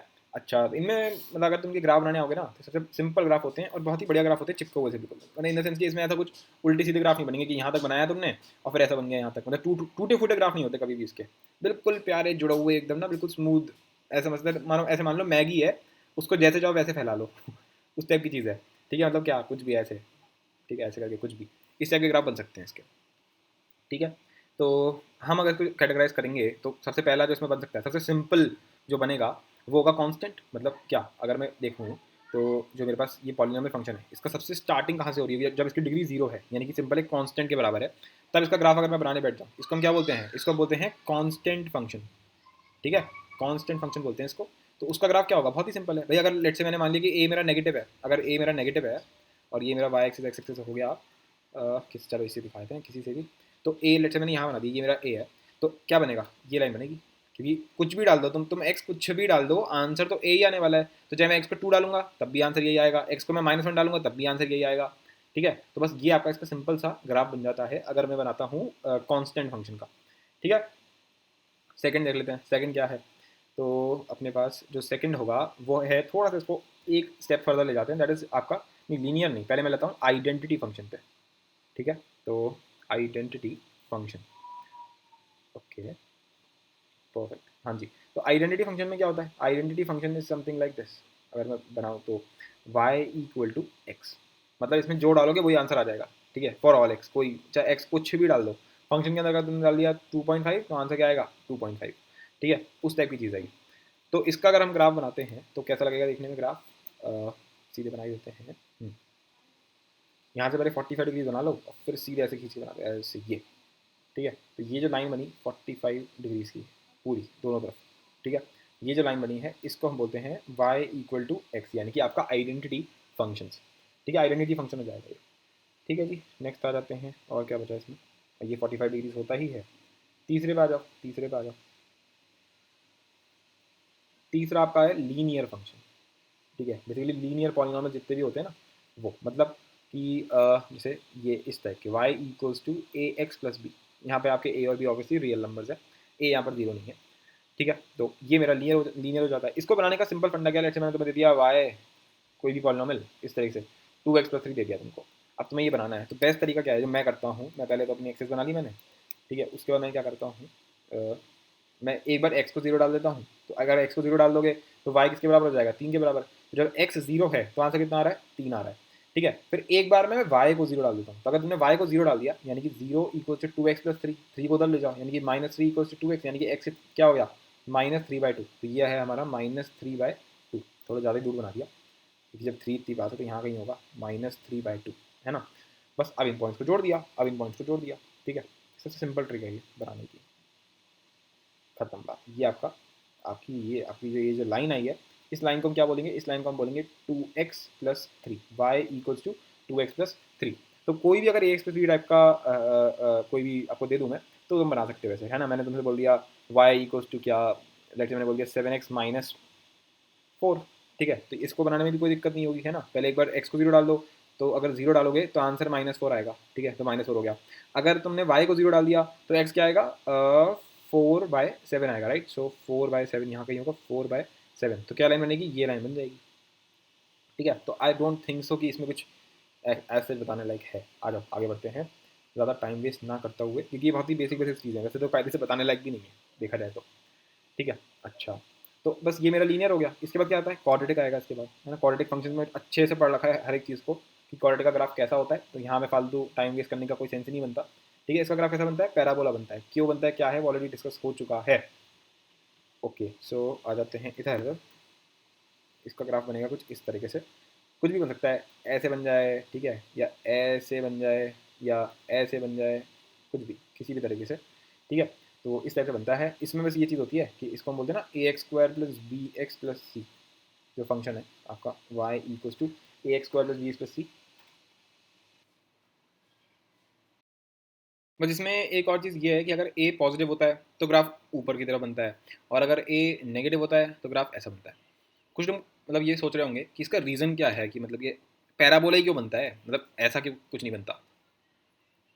तो उसका एक बेसिक रीज़न, एक तो अगर अगर तुम इस बात से एक्सेप्ट कर जाओ कि y इक्वल टू x² का ग्राफ, जो कि हमारा फिफ्थ मान सकते हैं, y equal to x², in fact y equals to x⁻²n, इस टाइप का अगर कोई भी ग्राफ है तो वो हमेशा पैराबोला बनता है इस टाइप से, ठीक है। तो कोई भी अगर ax² + bx + c का ग्राफ होता है ना, मतलब कोई भी इस टाइप का फंक्शन है, तो कंप्लीटिंग द स्क्वायर से मैं इसको कुछ इस तरीके से लिख सकता हूँ, a इंटू समथिंग का स्क्वायर प्लस में कोई कांस्टेंट आ जाएगा, लेट्स से यहाँ पर d आ जाएगा कुछ भी। तो बेसिकली कुछ नहीं है, x² के टर्म्स में लिखा जा सकता है हर बार, इसलिए इसका आंसर पैराबोला आता है। बाकी ये बकवास डेफिनेशन है, मतलब बकवास तरीका समझाने का क्योंकि अगर मैं इसको ऐसे समझाना चाहूँ तो अगर पैराबोला एज अ होल देखा जाए तो पैराबोला एक्चुअली में एक ज्योमेट्रिकल फिगर है, ठीक है ना। पैराबोला को अगर मैं देखता हूँ तो पैराबोला तो कुछ भी हो सकता है, पैराबोला तो ऐसा भी बन सकता है, मतलब टेढ़ा सा पैराबोला बन सकता है ना, ऐसा बन सकता है, ऐसा बन सकता है, ठीक है। लेकिन हमें पता है कि क्वाड्रेटिक का जब भी तुम ग्राफ बनाते हो तो वो हमेशा सीधा पैराबोला बनता है, ऐसा, ठीक है, वो कभी भी टेढ़ा नहीं बनता। तो पैराबोला तो बहुत टाइप के होते हैं। तो पैराबोला को अगर मैं एज अ टॉपिक पढ़ूंगा कभी भी, तो तुम देख सकते हो कि पैराबोला जो इक्वेशन होती है पैराबोला की, उसमें अगर मुझे सीधे पैराबोला चाहिए इस टाइप से, हॉरिजॉन्टल भी नहीं चाहिए मेरे को, हॉरिजॉन्टल नहीं चाहिए मेरे को, पैराबोला ऐसा नहीं चाहिए, मेरे को ऐसा ही चाहिए, या फिर मेरे को ऐसा चाहिए सीधे सीधे, तो जितने भी मेरे वर्टिकल पैराबोलाज होते हैं उनको मैं बड़े आराम से इस फॉर्मेट में ला सकता हूँ, एल्जेब्रिकली मैनिपुलेट करके, ठीक है। और क्योंकि मैं उसको ला सकता हूँ, इस वजह से ax² + bx + c जो है ये एक्चुअली एक पैराबोला की इक्वेशन है, ये इक्वेशन ही पैराबोला की है, इस वजह से ये पैराबोला आता है, ठीक है। तो ये इसका सिंपल सा फंडा है। अब इसी का एक शॉर्ट फॉर्म अगर मैं देखूँ ax² + bx + c, इसमें अगर मैं देखूँ b और c को तो मैं 0 कर देता हूँ, तो क्या बच गया, ax² बच गया, और उसमें मैं a को 1 कर देता हूँ, तो क्या रह गया, x² रह गया। और x² का मैं ग्राफ पता भी है पहले से, तो x² का ग्राफ कैसा बनता है, कुछ इस प्रकार बनेगा आपका x² का ग्राफ, है ना। ये आपका सिंपल सा x² का ग्राफ बन जाता है। पर अब अगर कोई सोचेगा x⁴, ये सब मैं ऑलरेडी डिस्कस करा चुका हूँ, ठीक है, कोई पहली बार डिस्कस नहीं करा रहा हूँ मैं, ठीक है। देखते हैं, अगर तुम x⁻2n, यहाँ पर तुम्हारा n यहाँ पर नेचुरल नंबर है, यानी कि y का मतलब x² x⁴ x⁻6 ऐसे करते करते जितने भी ग्राफ बनाओगे वो कुछ इस तरीके से दिखेंगे। ऑरेंज वाला जो है वो x² का ग्राफ है, पिंक पर्पलिश कलर का जो है वो x⁴ का ग्राफ है, ब्लूइश वाला x⁻6 का ग्राफ है। और इसका लॉजिक काफ़ी हद तक मैं ऑलरेडी समझा चुका हूँ, तो मैं दोबारा नहीं समझा रहा, और इनको याद करने की कोई भी जरूरत नहीं है कि ऐसा होता है कि वैसा होता है। सिंपल अगर तुम्हें ट्रिक सॉर्ट ऑफ, ट्रिक क्या मतलब तरीका सिंपल सा है ना इसको, अगर तुम्हें प्लॉट करना है तो अगर तुम्हारा x जो है अगर वो भाई 0 से 1 के बीच में है, यानी कि कुछ 1/2 1/4 होगा। अब सोच के देखना, अगर 1/2 का स्क्वायर करूंगा या 1/4 का स्क्वायर करूंगा, तो 1/2 का स्क्वायर क्या आएगा 1/4, और 1/4 का स्क्वायर क्या आएगा 1/4 का स्क्वायर क्या आएगा? ओ सॉरी, मैंने 1/4 फालतू में लिया, पर चलो 1/4 ले लिया तो 1/16 आएगा। मतलब दोनों केसेस में तुम देख सकते हो कि कम हो गया उल्टा, और है ना भाई 1/2 जो है वो 1/4 से क्या है भाई, 1/2 और 1/4 को अगर मैं कंपेयर करूंगा तो ये ज़्यादा बड़ा है। मतलब कि मैंने किसी का स्क्वायर किया और नंबर और उल्टा छोटा आ गया। तो यहाँ पर इस टाइप की चीज़ होती है कि अगर मैं एक्स का स्क्वायर करूँ और एक्स की बार 4 देखता हूँ, ठीक है, मतलब क्या हुआ देखो, मैंने एक्चुअली यहाँ पर किया गया, मैंने यहाँ पर 1/4 का स्क्वायर कर दिया, यानी कि मैंने 1/2 की पावर 4 कर दिया यहाँ पर देखा जाए तो मतलब सिर्फ इतना था कि 1/2 का स्क्वायर क्या होता है 1/4, 1/2 की बार 4 क्या होता है 1/16, और 1/4 ऑब्वियसली 1/16 से बड़ा है, मतलब एक्स स्क्वायर जो है वो एक्स की बार 4 से बड़ा हो गया। इस वजह से ऑरेंज वाला ग्राफ जो है वो पिंक वाले ग्राफ से ऊपर है इस वाले एरिया में। किस वाले एरिया में? 0 से 1 वाले एरिया के अंदर, ठीक है। तो ये रीजन है। सिमिलरली अगर तुम 1 से बड़ा चले जाते हो तो मैं 2 का स्क्वायर करूं और मैं 2 की बार 4 कर दूं, डेफिनेटली ये बड़ा होगा। इस वजह से पिंक वाला ग्राफ ऑरेंज वाले से ऊपर हो गया 1 के बाद। ऐसे ही तुम नेगेटिव में भी कर सकते हो। तो मैं इस तरीके से कभी भी अगर इस टाइप की प्लॉटिंग करनी होती है अगर किसी क्वेश्चन के अंदर, तो मैं हमेशा डायरेक्टली ऐसे करता हूँ लॉजिक के साथ, वरना कंफ्यूजन हो जाती है कई बार, और एक दो बार तुम करोगे तो मैं बहुत जल्दी होने लगेगा। वैसे ही मेरे कॉपी वाले जो नोट्स होते हैं उसमें मैं ऐसे बनाता हूँ कलरफुल एकदम, बड़ा अच्छा लगता है एकदम कलरफुल ना। स्केच पेन से तुम अगर बनाना चाहो तो बना सकते हो। तो ये हमारे हो गया y इक्वल्स टू एक्स की बार 2n। अब इसका दूसरा y कौन सा होगा भाई? हमने x की बार इवन किया है, अब ऑड कर लेते हैं, x की बार ऑड कर लेते हैं। तो यहाँ पर भी अगर तुम n को नेचुरल नंबर डाल दो, यानी कि एक बार तुम x डाल दोगे, फिर एक बार x का क्यूब हो जाएगा, एक बार x की बार 5 हो जाएगा, एंड सो ऑन। तो y इक्वल्स टू एक्स का ग्राफ तुम देख ही चुके हैं। अब देखते हैं ऑड वाले, यहाँ जगह खत्म हो चुकी है, दूसरी शीट ले लेते हैं। हाँ जी, तो अब क्या लेंगे वही आपका y इक्वल्स टू एक्स की पावर में 2n-1, ठीक है। यहाँ पर n तुम्हारा नेचुरल नंबर है, तो 1 डालोगे तो 1 आ जाएगा, तो वो तो y इक्वल्स टू एक्स हो गया, y equals to x cube, है ना। इस टाइप के सारे ग्राफ बनाएंगे, ठीक है। तो अगर मैं पहला ग्राफ बना के दिखाऊँ सबसे सिंपल वाला, तो दैट इज योर आपका y इक्वल्स टू एक्स का क्यूब, ठीक है। तो इसका ग्राफ कैसा बनता है? क्या ऐसा ग्राफ बनता है इसका? नहीं, इसका ग्राफ ऐसा नहीं बनता, ऐसा बनता है, ये इस तरीके से, ठीक है। अगर इसकी ट्रिक देखनी है कि क्या तरीका है, तो हर किसी को ये याद हो जाता है कि यार एक्स स्क्वायर का ग्राफ तो पक्का ऐसे ही बनता है ना, इसमें कोई किसी को डाउट नहीं होगा। तो करो क्या, बस ये वाला जो लोब है, लेफ्ट वाला जो लोब है, इसको हटा दें यहाँ से और इसको इस तरफ ले जाओ, बस इस वाले को ऐसे करके दोबारा इधर ले जाओ, बिल्कुल एकदम सिमेट्रिकल सा बना दो ग्राफ, एकदम ऐसे करके ये ऐसे, ठीक है, परफेक्टली बन गया। तो ये मेरा आपका जो ग्राफ है ये है y equals to x cube का ग्राफ, ठीक है, परफेक्ट। यहाँ पर देख सकते हो, देखो ये y इक्वल्स टू एक्स मेरा ब्लू कलर से हो गया, फिर एक्स क्यूब वाली जो लाइन है वो ऑरेंज हो गई, ठीक है। पिंक वाला y इक्वल्स टू एक्स की पावर 5 है, और जो ग्रीन वाली लाइन तुम देख पा रहे हो, ग्रीन वाला जो कर्व है वो मेरा y इक्वल्स टू एक्स की पावर 7 है। तो मैंने यहाँ पर 3 तुम्हें शो कर दिए हैं, और कंपैरिजन तुम अपने आप देख सकते हो, क्या सुंदर सा लग रहा होगा एकदम देखने में। तो मैं तो ये कहूँगा कि तुम भी अगर अपने नोट्स बनाओ तो ऐसे ही बनाओ यार, स्केच पेन से मस्त वाले, एकदम सुंदर लगना चाहिए देखने में ना, मतलब कुछ तो मजा है, क्योंकि कैलकुलस की शुरुआत हो चुकी है। कैलकुलस तो नहीं कहेंगे, प्री कैलकुलस, मतलब फंक्शंस की शुरुआत हो चुकी है, तो अब मज़ा आना और ज़्यादा शुरू हो जाएगा ठीक है। तो ये चीज़ भी तुम्हें समझ में आ गई होगी, इसमें मेरे को समझा नहीं रहा क्योंकि लॉजिक वही है, लॉजिक वही है, ठीक है, कि क्यों ऐसा हो रहा है। तो ये हमारा हो गया। और क्या बनता है पॉलिनोमियल के अंदर, हम और क्या जानते हैं पॉलिनोमियल के अंदर? तो वैसे तो बस काम हो गया, क्योंकि इसी के बाद हमारा जो है, अब हम इसी के उल्टे बनाएंगे, ठीक है, इसी के उल्टे बनाएंगे, और उनको हम बोल देंगे इरेशनल, ठीक है। आ जाओ इरेशनल पे बात कर लेते हैं। तो इरेशनल फंक्शन, ठीक है, तो इरेशनल फंक्शन, तो इस पे अगर मैं बोलता हूँ तो इसमें हमारे पास दो कैटेगरी के ग्राफ हैं, हर एक का प्लॉट करना बहुत मुश्किल काम हो जाता है, तो हम हर एक का तो सीख भी नहीं सकते। जो हमारे काम के हैं पहले बस हम वो बनाना सीख लेते हैं, ठीक है। बाकी तो अगर ऐसा होना है कि तुम हर एक के ग्राफ बना लोगे मैं लेते तुम्हें ये दे दूँ क्या, चलो ये दे दिया मैंने तुम्हें sine x plus 2 divide by cos x, ये दे दिया मैंने, इसका स्क्वायर रूट, चलो इसका ग्राफ बना के दिखाओ, तो दैट इज़ नॉट पॉसिबल, ठीक है। बहुत अलग अलग तरीके होते हैं ग्राफ बनाने के, और कुछ अभी सारे तरीके तो हम पढ़ भी नहीं रहे हैं ना, बहुत सारे तरीके तो अभी हम डिस्कवर करने वाले हैं, जैसे ट्रांसफॉर्मेशन ऑफ ग्राफ्स, और भी बहुत इंटरेस्टिंग तरीके हैं ग्राफ बनाने के, कर्व स्केचिंग बाय कैलकुलस, ठीक है। तो बहुत सारी चीज़ें हैं, तो अभी जितने अभी के सिलेबस के आसपास बन सकते हैं वो तुम्हें शो कर देते हैं, ठीक है। तो दो ग्राफ्स हैं हमारे पास फिर से, तो सबसे पहले तो तुम ऐसे देखो, तो जैसे हम लोगों ने अभी देखा था ना पॉलिनोमियल फंक्शन के अंदर आपका x की पावर 2n, यानी कि एक्स स्क्वायर, एक्स की पावर 4, एक्स की पावर 6, और फिर ऑड में क्या देखा था, यही एक्स क्यूब, एक्स की पावर 5, एक्स की पावर 7। ऐसे इनके उल्टे करेंगे अब, बिल्कुल इनका उल्टा क्या होगा, एक्स की पावर 1/2, एक्स की पावर 1/4, एक्स की पावर 1/6। सिमिलरली इनका क्या होगा, एक्स की पावर 1/3, एक्स की पावर 1/5, एक्स की पावर 1/7, इस टाइप की चीज़ें, ठीक है ना, इस टाइप की चीज़ें हम लोग कर रहे होंगे। तो करना कुछ भी नहीं है, बस उल्टा कर देना है, लाइक लिटरल सेंस में उल्टा कर देना है, ठीक है। जैसे अगर मैं इधर ही शो करता हूँ तुम्हें, तो लेट्स से मैं ऑरेंज वाला दिखाता हूँ, जैसे y equals to x square है मेरा ऑरेंज कलर का, ठीक है। पहले मैं कुछ एक बेसिक पॉइंट यहाँ लिख देता हूँ। इरेशनल में तुम्हें पता ही होगा कि स्क्वायर रूट अगर लिखा हुआ है तो स्क्वायर रूट के अंदर कभी भी क्या नहीं आएगा, कोई भी नेगेटिव क्वांटिटी नहीं आ सकती। दैट मीन्स कि x लेस देन जीरो, ये तो हमारे आंखों में है ही नहीं, बिल्कुल ही बकवास चीज़ है मेरे लिए तो ये, ठीक है। मतलब ऐसा है कि मतलब एक्स लेस देन जीरो से तो मेरा कोई मतलब ही नहीं है दूर दूर तक, ठीक है, सिंपल।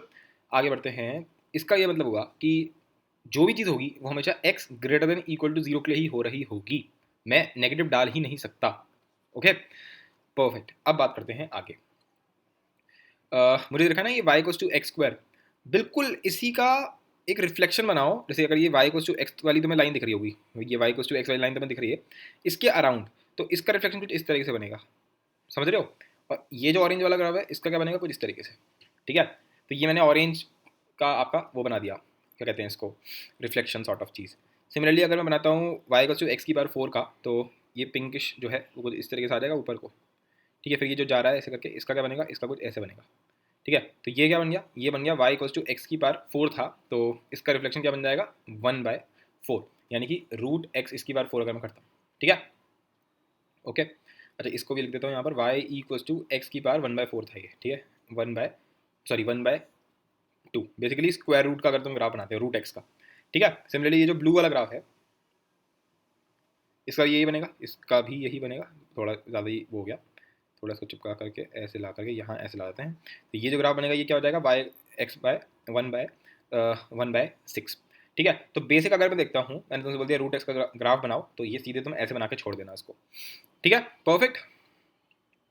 तो कोई बोलेगा अच्छा इसके बस इतना ही बनेगा, हाँ इतना ही बनेगा, क्योंकि अगर मैं पॉजिटिव एक्स एक्स पे देखता हूँ तो मेरा काम हो चुका है, बस नेगेटिव बचा हुआ है। अगर तुम नेगेटिव में देखते हो, अगर तुम नेगेटिव देखते हो तो हमें पता है नेगेटिव में हमें डालना ही नहीं है, तो इसलिए हम इनका रिफ्लेक्शन लेंगे ही नहीं, इसलिए हम इनका रिफ्लेक्शन लेंगे ही नहीं, ठीक है जी, परफेक्ट। तो ये हमारा ग्राफ हो गया। जितने भी तुम्हारे एक्स की पावर में अगर मैं बोलता हूँ 1/even, मतलब कि एक्स की पावर में 1/2n टाइप के जितने भी नंबर्स हैं वो सब आपके ऐसे लिखे जाएंगे, यानी कि अगर मैं ऐसे लिख दूँ इस तरीके से भी लिख सकते हैं सेम चीज़ को, ठीक है। अब कोई सोच रहा होगा ऑड वाले के लिए क्या करना है, तो ऑड वाले को मैं यहाँ शो कर देता हूँ। जैसे ये मेरा क्या है, ये वही वाई को to x, x cube, x की पावर 5, एक्स की पावर 7, वो सब है यहाँ पर, राइट। तो अब इनका भी वही करेंगे। अच्छा इसमें तुम्हें एक बात और क्लियर कर देते हैं, अगर कभी भी एक्स की पावर में 1/ऑड है तो इसमें एक्स नेगेटिव भी हो सकता है। मतलब अगर मैं यहाँ देखता हूँ और लेट मैंने तुमसे बोल दिया -8 का क्यूब रूट बताओ, तो इसका आंसर क्या होगा -2, क्योंकि -2 × -2 × -2 अगर तुम करोगे तो आंसर -8 आएगा।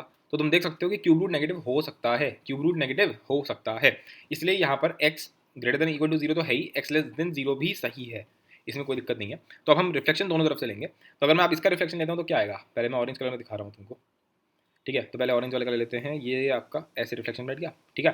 सिमिलरली अगर मैं इस वाले ऑरेंज का रिफ्लेक्शन लूँगा तो कैसा आएगा, कुछ इस तरीके से आएगा, ठीक है, ठीक है, परफेक्ट। तो अगर देखा जाएगा तो मोटे तौर पे ग्राफ आपका ऐसा बन रहा होगा कुछ इस तरीके से। ये जो तुमने ऑरेंज का ग्राफ बनाया है ये एक्चुअल में क्या है, एक्स की पावर 1/3, ठीक है। यहाँ लिख देता हूँ एक्स की पावर 1/3।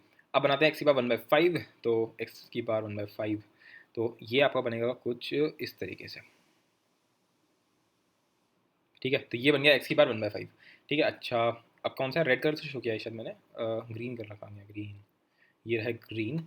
तो इसके ठीक बाद वाला ये जो बन रहा है ये, ठीक है, थोड़ा दिख कम रहा होगा ये, ठीक है।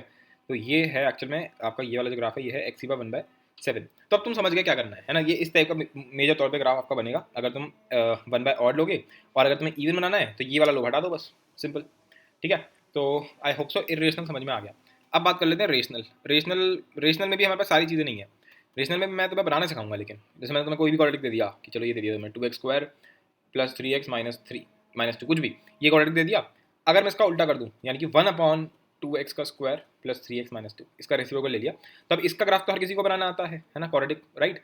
पर इसका ग्राफ कैसे बनाते हैं, इसका ग्राफ कैसे बनाते हैं वो सीखेंगे हम लोग, ठीक है। पर वो अभी नहीं सीखेंगे, वो अभी नहीं सीखेंगे, उस पर मैं अलग से वीडियो बना दूंगा, वो तब सीख लेंगे। अभी तो मैं कुछ स्टैंडर्ड ग्राफ हैं जो हमें याद होने चाहिए वो पढ़ेंगे अभी तो हम लोग, ठीक है।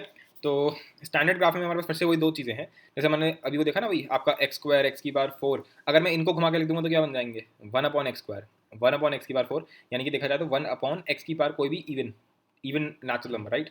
अच्छा सिमिलरली x है, x³ है, x की पावर 5 है, ऑड वाले, तो इनका क्या आएगा 1/x, 1/x³, 1/x की पावर 5 एंड सो ऑन, ठीक है। तो इनका अगर मैं जनरल बनाऊँ, अगर मैं तुम्हें जनरल शो करूँ तो जनरल लेवल पे तो ये बनता है, ठीक है। अगर तुम इवन पे जाते हो, अगर तुम इवन वाला को देखते हो, तो इसमें तुम कुछ भी कर लो, चाहे नेगेटिव डालो चाहे पॉजिटिव डालो, आंसर तुम्हारा क्या आने वाला है, पॉजिटिव भी आएगा। देख मैंने इसमें अगर x = 2 डाल दिया तो क्या आंसर आएगा 1/x² का, 1 4 आ जाएगा, और अगर मैं इसमें x इक्वल टू -2 डालता हूँ तब भी आंसर क्या आएगा 1/4। यानी कि 2 डालो चाहे -2 डालो, आंसर इज सेम 1/4। ठीक है, तो अगर तुम इसका ग्राफ बनाओगे तो ये कुछ ऐसा देखने को मिलेगा, इस टाइप से आएगा इसका ग्राफ। ये एसिम्प्टोट होगा इस तरफ को ऐसे, और यहाँ पर ऊपर जाते भी एसिम्प्टोट बनेगा। सिमिलरली अगर तुम इधर देखते हो तो ये ऐसे जा रहा है ऊपर की तरफ, और फिर ये ऐसे जा रहा है नीचे की तरफ। ठीक है, तो वही ये आपका एक्स एक्सिस पे इसने 2 एसिम्प्टोट बना दिए, और आपके वाई एक्सिस पे भी इसमें 2 एसिम्प्टोट आपके देखने को मिल रहे हैं। मतलब हाँ, एसिम्प्टोट तो एक ही है, पर समझ में आ गया कि एक्स एक्सिस एक एसिम्प्टोट है और वाई एक्सिस एक एसिम्प्टोट है इसमें। ठीक है, क्योंकि ये आपका इन्फिनिटी तक इसके साथ जाता जाएगा ग्राफ। ठीक है, तो ये बनता है। और अगर तुम ऑड वाले देखोगे तो ऑड वाला का ग्राफ कुछ ऐसा बनेगा, एक तो इधर बन जाएगा और दूसरा वाला इधर बन जाएगा। ठीक है, तो ये वाला जो है इसने क्या करा, इसने दोनों ही ऊपर कर दिए, दोनों ही आपके एक्स एक्सिस के ऊपर है, दोनों के दोनों। और इसमें क्या हो रहा है, एक एक्सिस के ऊपर है, दूसरा नीचे। ठीक है, तो बस यही है, और तो क्या बताऊँ। कंपैरिजन भी तुम देख सकते हो, है ना, कि भाई 1/x² का ग्राफ और 1/x⁴, इसमें 1/x है ये, और ये आपका पिंक वाला 1/x³ है। ठीक है, तो ये कंपैरिजन हो जाएंगे। एज सच कोई, टू बी ऑनेस्ट, ये सब ज़्यादा काम में आते नहीं है, इसलिए मैं तो ज़्यादा इन पर ध्यान लगा नहीं रहा हूँ। बस 1/x का बहुत ज़्यादा इंपॉर्टेंट है, सबसे इन पूरे रेशनल वाला जो पूरी दुनिया है इसमें सबसे इंपॉर्टेंट ये वाला ग्राफ है। ठीक है, बाकी सब तो ठीक है, बस ठीक ठीक ग्राफ्स हैं, ऐसी कोई इंपॉर्टेंट वो नहीं है कि याद होनी चाहिए टाइप्स। ठीक है, तो ये हो गया। अच्छा, इनके डोमेन रेंज तुम बता सकते हो, ऑलरेडी प्रैक्टिस कर रखी है तो मैं इसलिए बता नहीं रहा हूँ, क्योंकि पिछले वाले लेक्चर में पूरा 1 घंटे बैठ के ये सब किया है कि डोमेन रेंज और इसके ऊपर, तो इसलिए मैं इस पर बता नहीं रहा हूँ, वरना तुम देख के बता सकते हो ना डोमेन और रेंज। ठीक है, तो अपने आप कर सकते हो ये चीज़ें। बाकी इरेशनल हो गया, रेशनल हो गया, पॉलिनोमियल्स भी हो गए, देखा जाए तुम्हारे सारे के सारे जो है फंक्शंस हो चुके हैं। तो अभी जितनी भी अभी तक हम लोगों ने जितनी भी बातें करी हैं, ये सारी बातें तुम्हें कहीं ना कहीं ऑलरेडी आती थी, बस मैंने एक तरीके से लिस्ट डाउन कर दिया एक चीज़ को। अब इसके बाद तुम करने क्या वाले हो, देखा जाए तो इसके बाद हम करेंगे क्या, बहुत ज़्यादा इंटरेस्टिंग बातें अब शुरू होने वाली है। अभी तक तो वैसे तो ये भी काफ़ी इंटरेस्टिंग चीज़ें थी जो हम लोगों ने आज करी हैं, नो डाउट ऑन दैट, पर और भी इंटरेस्टिंग बातें होंगी अब। ठीक है, मतलब अब जो बातें होने वाली हैं उसमें क्या होगा कि मैं तुम्हें कोई भी ग्राफ दे दिया मैं तुम्हें, अब मैं बोलूँगा इसको ऊपर ले जाओ, इसको नीचे ले जाओ, इसको तोड़ मरोड़ कर दो, या फिर इसी ग्राफ को अगर मैं पतला करना चाहूँ तो कैसा लगेगा देखने में, ऐसा लगेगा कुछ देखने में। सेम ग्राफ जो ये ऊपर बना हुआ है इसको मैंने श्रिंक कर दिया, ये बात समझ में आई। या फिर अगर मैं इसी को और फैलाना चाहूँगा तो ये ग्राफ और फैलता हुआ कुछ ऐसा लगेगा। ठीक है, अगर ये फैला दिया मैंने इसको, तो इसको बोलते हैं ट्रांसफॉर्मेशंस ऑफ ग्राफ्स। ठीक है, ट्रांसफॉर्मेशंस ऑफ ग्राफ बहुत ही इंटरेस्टिंग टॉपिक है, वो उसी पे हम बात करेंगे। सारी की सारी ट्रांसफॉर्मेशंस जो होंगी वो मैं एक ही में बता दूंगा। ठीक है, इस टाइप की देखेंगे कि डिब्बे के अंदर अगर मैं cos x डाल दूंगा तो क्या होता है। ठीक है, इस टाइप की चीज़ है। इनफैक्ट मैं सोच रहा हूँ उसी वीडियो के अंदर, वरना किसी और वीडियो के अंदर, तो मैं ये बता दूंगा कि किसी भी फंक्शन का रेसिप्रोकल कैसे लेते हैं। ठीक है, कि मैंने तुम्हें दे दिया वही कि 2x² प्लस कोई भी क्वाड्रेटिक बना दिया और उसका रेसिप्रोकल ले लिया, या कोई और फंक्शन का रेसिप्रोकल ले लिया। ठीक है, अच्छा, इस टाइप के ग्राफ्स कि x इंटू साइन एक्स, तुम्हें साइन एक्स का ग्राफ बनाना आता है, तुम्हें x का भी आता है, पर इन दोनों का मल्टीप्लिकेशन का क्या साइन होगा। अगर मैं e की पावर -x ले लिया लेट से मैंने, और यहाँ ले लिया मैंने x, तो x इंटू e की पावर -x, इसका ग्राफ कैसा बनेगा। ठीक है, इनफैक्ट उल्टा कर लेते हैं, e की पावर x इंटू साइन एक्स, इन दोनों का ग्राफ कैसा बनेगा। मतलब दो फंक्शंस को मल्टीप्लाई कर दिया या ऐड कर दिया या सब्ट्रैक्ट कर दिया तो कैसे ग्राफ बनते हैं इन लोगों के। ठीक है, और क्या बन सकता है, और एक और चीज़ है जहाँ पे अभी उन्होंने पढ़ा था ना, सिग्नम फंक्शन, तो ये बड़ी काम की चीज़ है। सिग्नम के अंदर हम करते क्या है, सिग्नम के अंदर लेट से मैंने डाल दिया कुछ भी, कोई बहुत खतरनाक सा फंक्शन डाल दिया, लेट से मैंने कुछ चलो अभी के सिंपल डाला कि सिग्नम के अंदर मैंने साइन एक्स डाल दिया, अब बताओ इसका ग्राफ कैसा बनेगा। ठीक है, इस टाइप की बातें करेंगे। और आपके मॉडल्स में तो भी हम लोगों को और बातें कर लेनी चाहिए कायदे से, कि x-1 मॉड प्लस में x-2 इस टाइप के फंक्शन इस पर बना दूंगा एक। ठीक है, और क्या बन सकता है, और क्या बचा हुआ है, मतलब बहुत इंटरेस्टिंग इंटरेस्टिंग बातें शुरू होंगी। अभी तो स्टैंडर्ड ग्राफ्स पढ़ रहे थे। ठीक है, इसलिए मैं कह रहा हूँ कि जब वो इंटरेस्टिंग बातें कर रहे होंगे ना, तो तुम्हें भी गुस्सा आएगी और मुझे भी गुस्सा आएगी अगर तुम्हें ये बेसिक चीज़ें नहीं पता। ठीक है, कि बेसिक फंक्शंस में तुम्हें डाउट हो रहा है। ठीक है, ठीक है, तो सबसे बढ़िया यही रहेगा कि अगर तुम्हें ये लेक्चर में कोई भी कन्फ्यूजन है तो 2-4 बार देख लो। ठीक है, या फिर इसके नोट्स को जो भी तुमने बना रहे होगे या स्क्रीनशॉट खींच रहे हो तो उनको 2-4 बार रिवाइज कर लो, और एक बार बैठ करके, एक बार नहीं बल्कि जब तक कॉन्फिडेंस ना आ जाए तब तक सारे ग्राफ बना करके प्रैक्टिस कर लो एक बार। ठीक है, और बल्कि इनमें तो कोई डाउट होगा ही नहीं पॉलिनोमियल वालों में, तो ये पॉलिनोमियल वाले तो सबसे सिंपल है भाई, एक ग्राफ ऐसा बनाना है, दूसरा ग्राफ ऐसे बना देना है, उसका जो इरेशनल वाले हैं उसको एक को घुमा दो ऐसे और इस वाले को ऐसे घुमा दो, मतलब बेसिकली बस रिफ्लेक्शन लेते रहना, कुछ करना ही नहीं है। और जो रेसिप्रोकल वाले हैं वो भी बहुत सिंपल है, तो मतलब इस स्लाइड में जितने भी उसमें कोई दिक्कत है नहीं। ट्रिग्नोमेट्री वाले जहाँ तक है तुम्हें पहले से आने चाहिए, क्योंकि मैंने जब ट्रिग्नोमेट्री पढ़ाया था तब भी मैंने बहुत स्ट्रेस दिया था कि यार ग्राफ को याद रखो याद रखो। ठीक है, तो जैसा भी है अब तुम्हारे ऊपर है सारी कहानी, मैंने तो अपना काम कर दिया है, ऑल स्टैंडर्ड ग्राफ्स ये आपका पूरा कंप्लीट हो चुका है। अब इसके आगे बहुत इंटरेस्टिंग बातें शुरू होने वाली हैं। ठीक है, तो इसको रिवाइज करके अच्छे से आगे बढ़ना। ठीक है, ओके देन मिलते हैं अगले वाले में।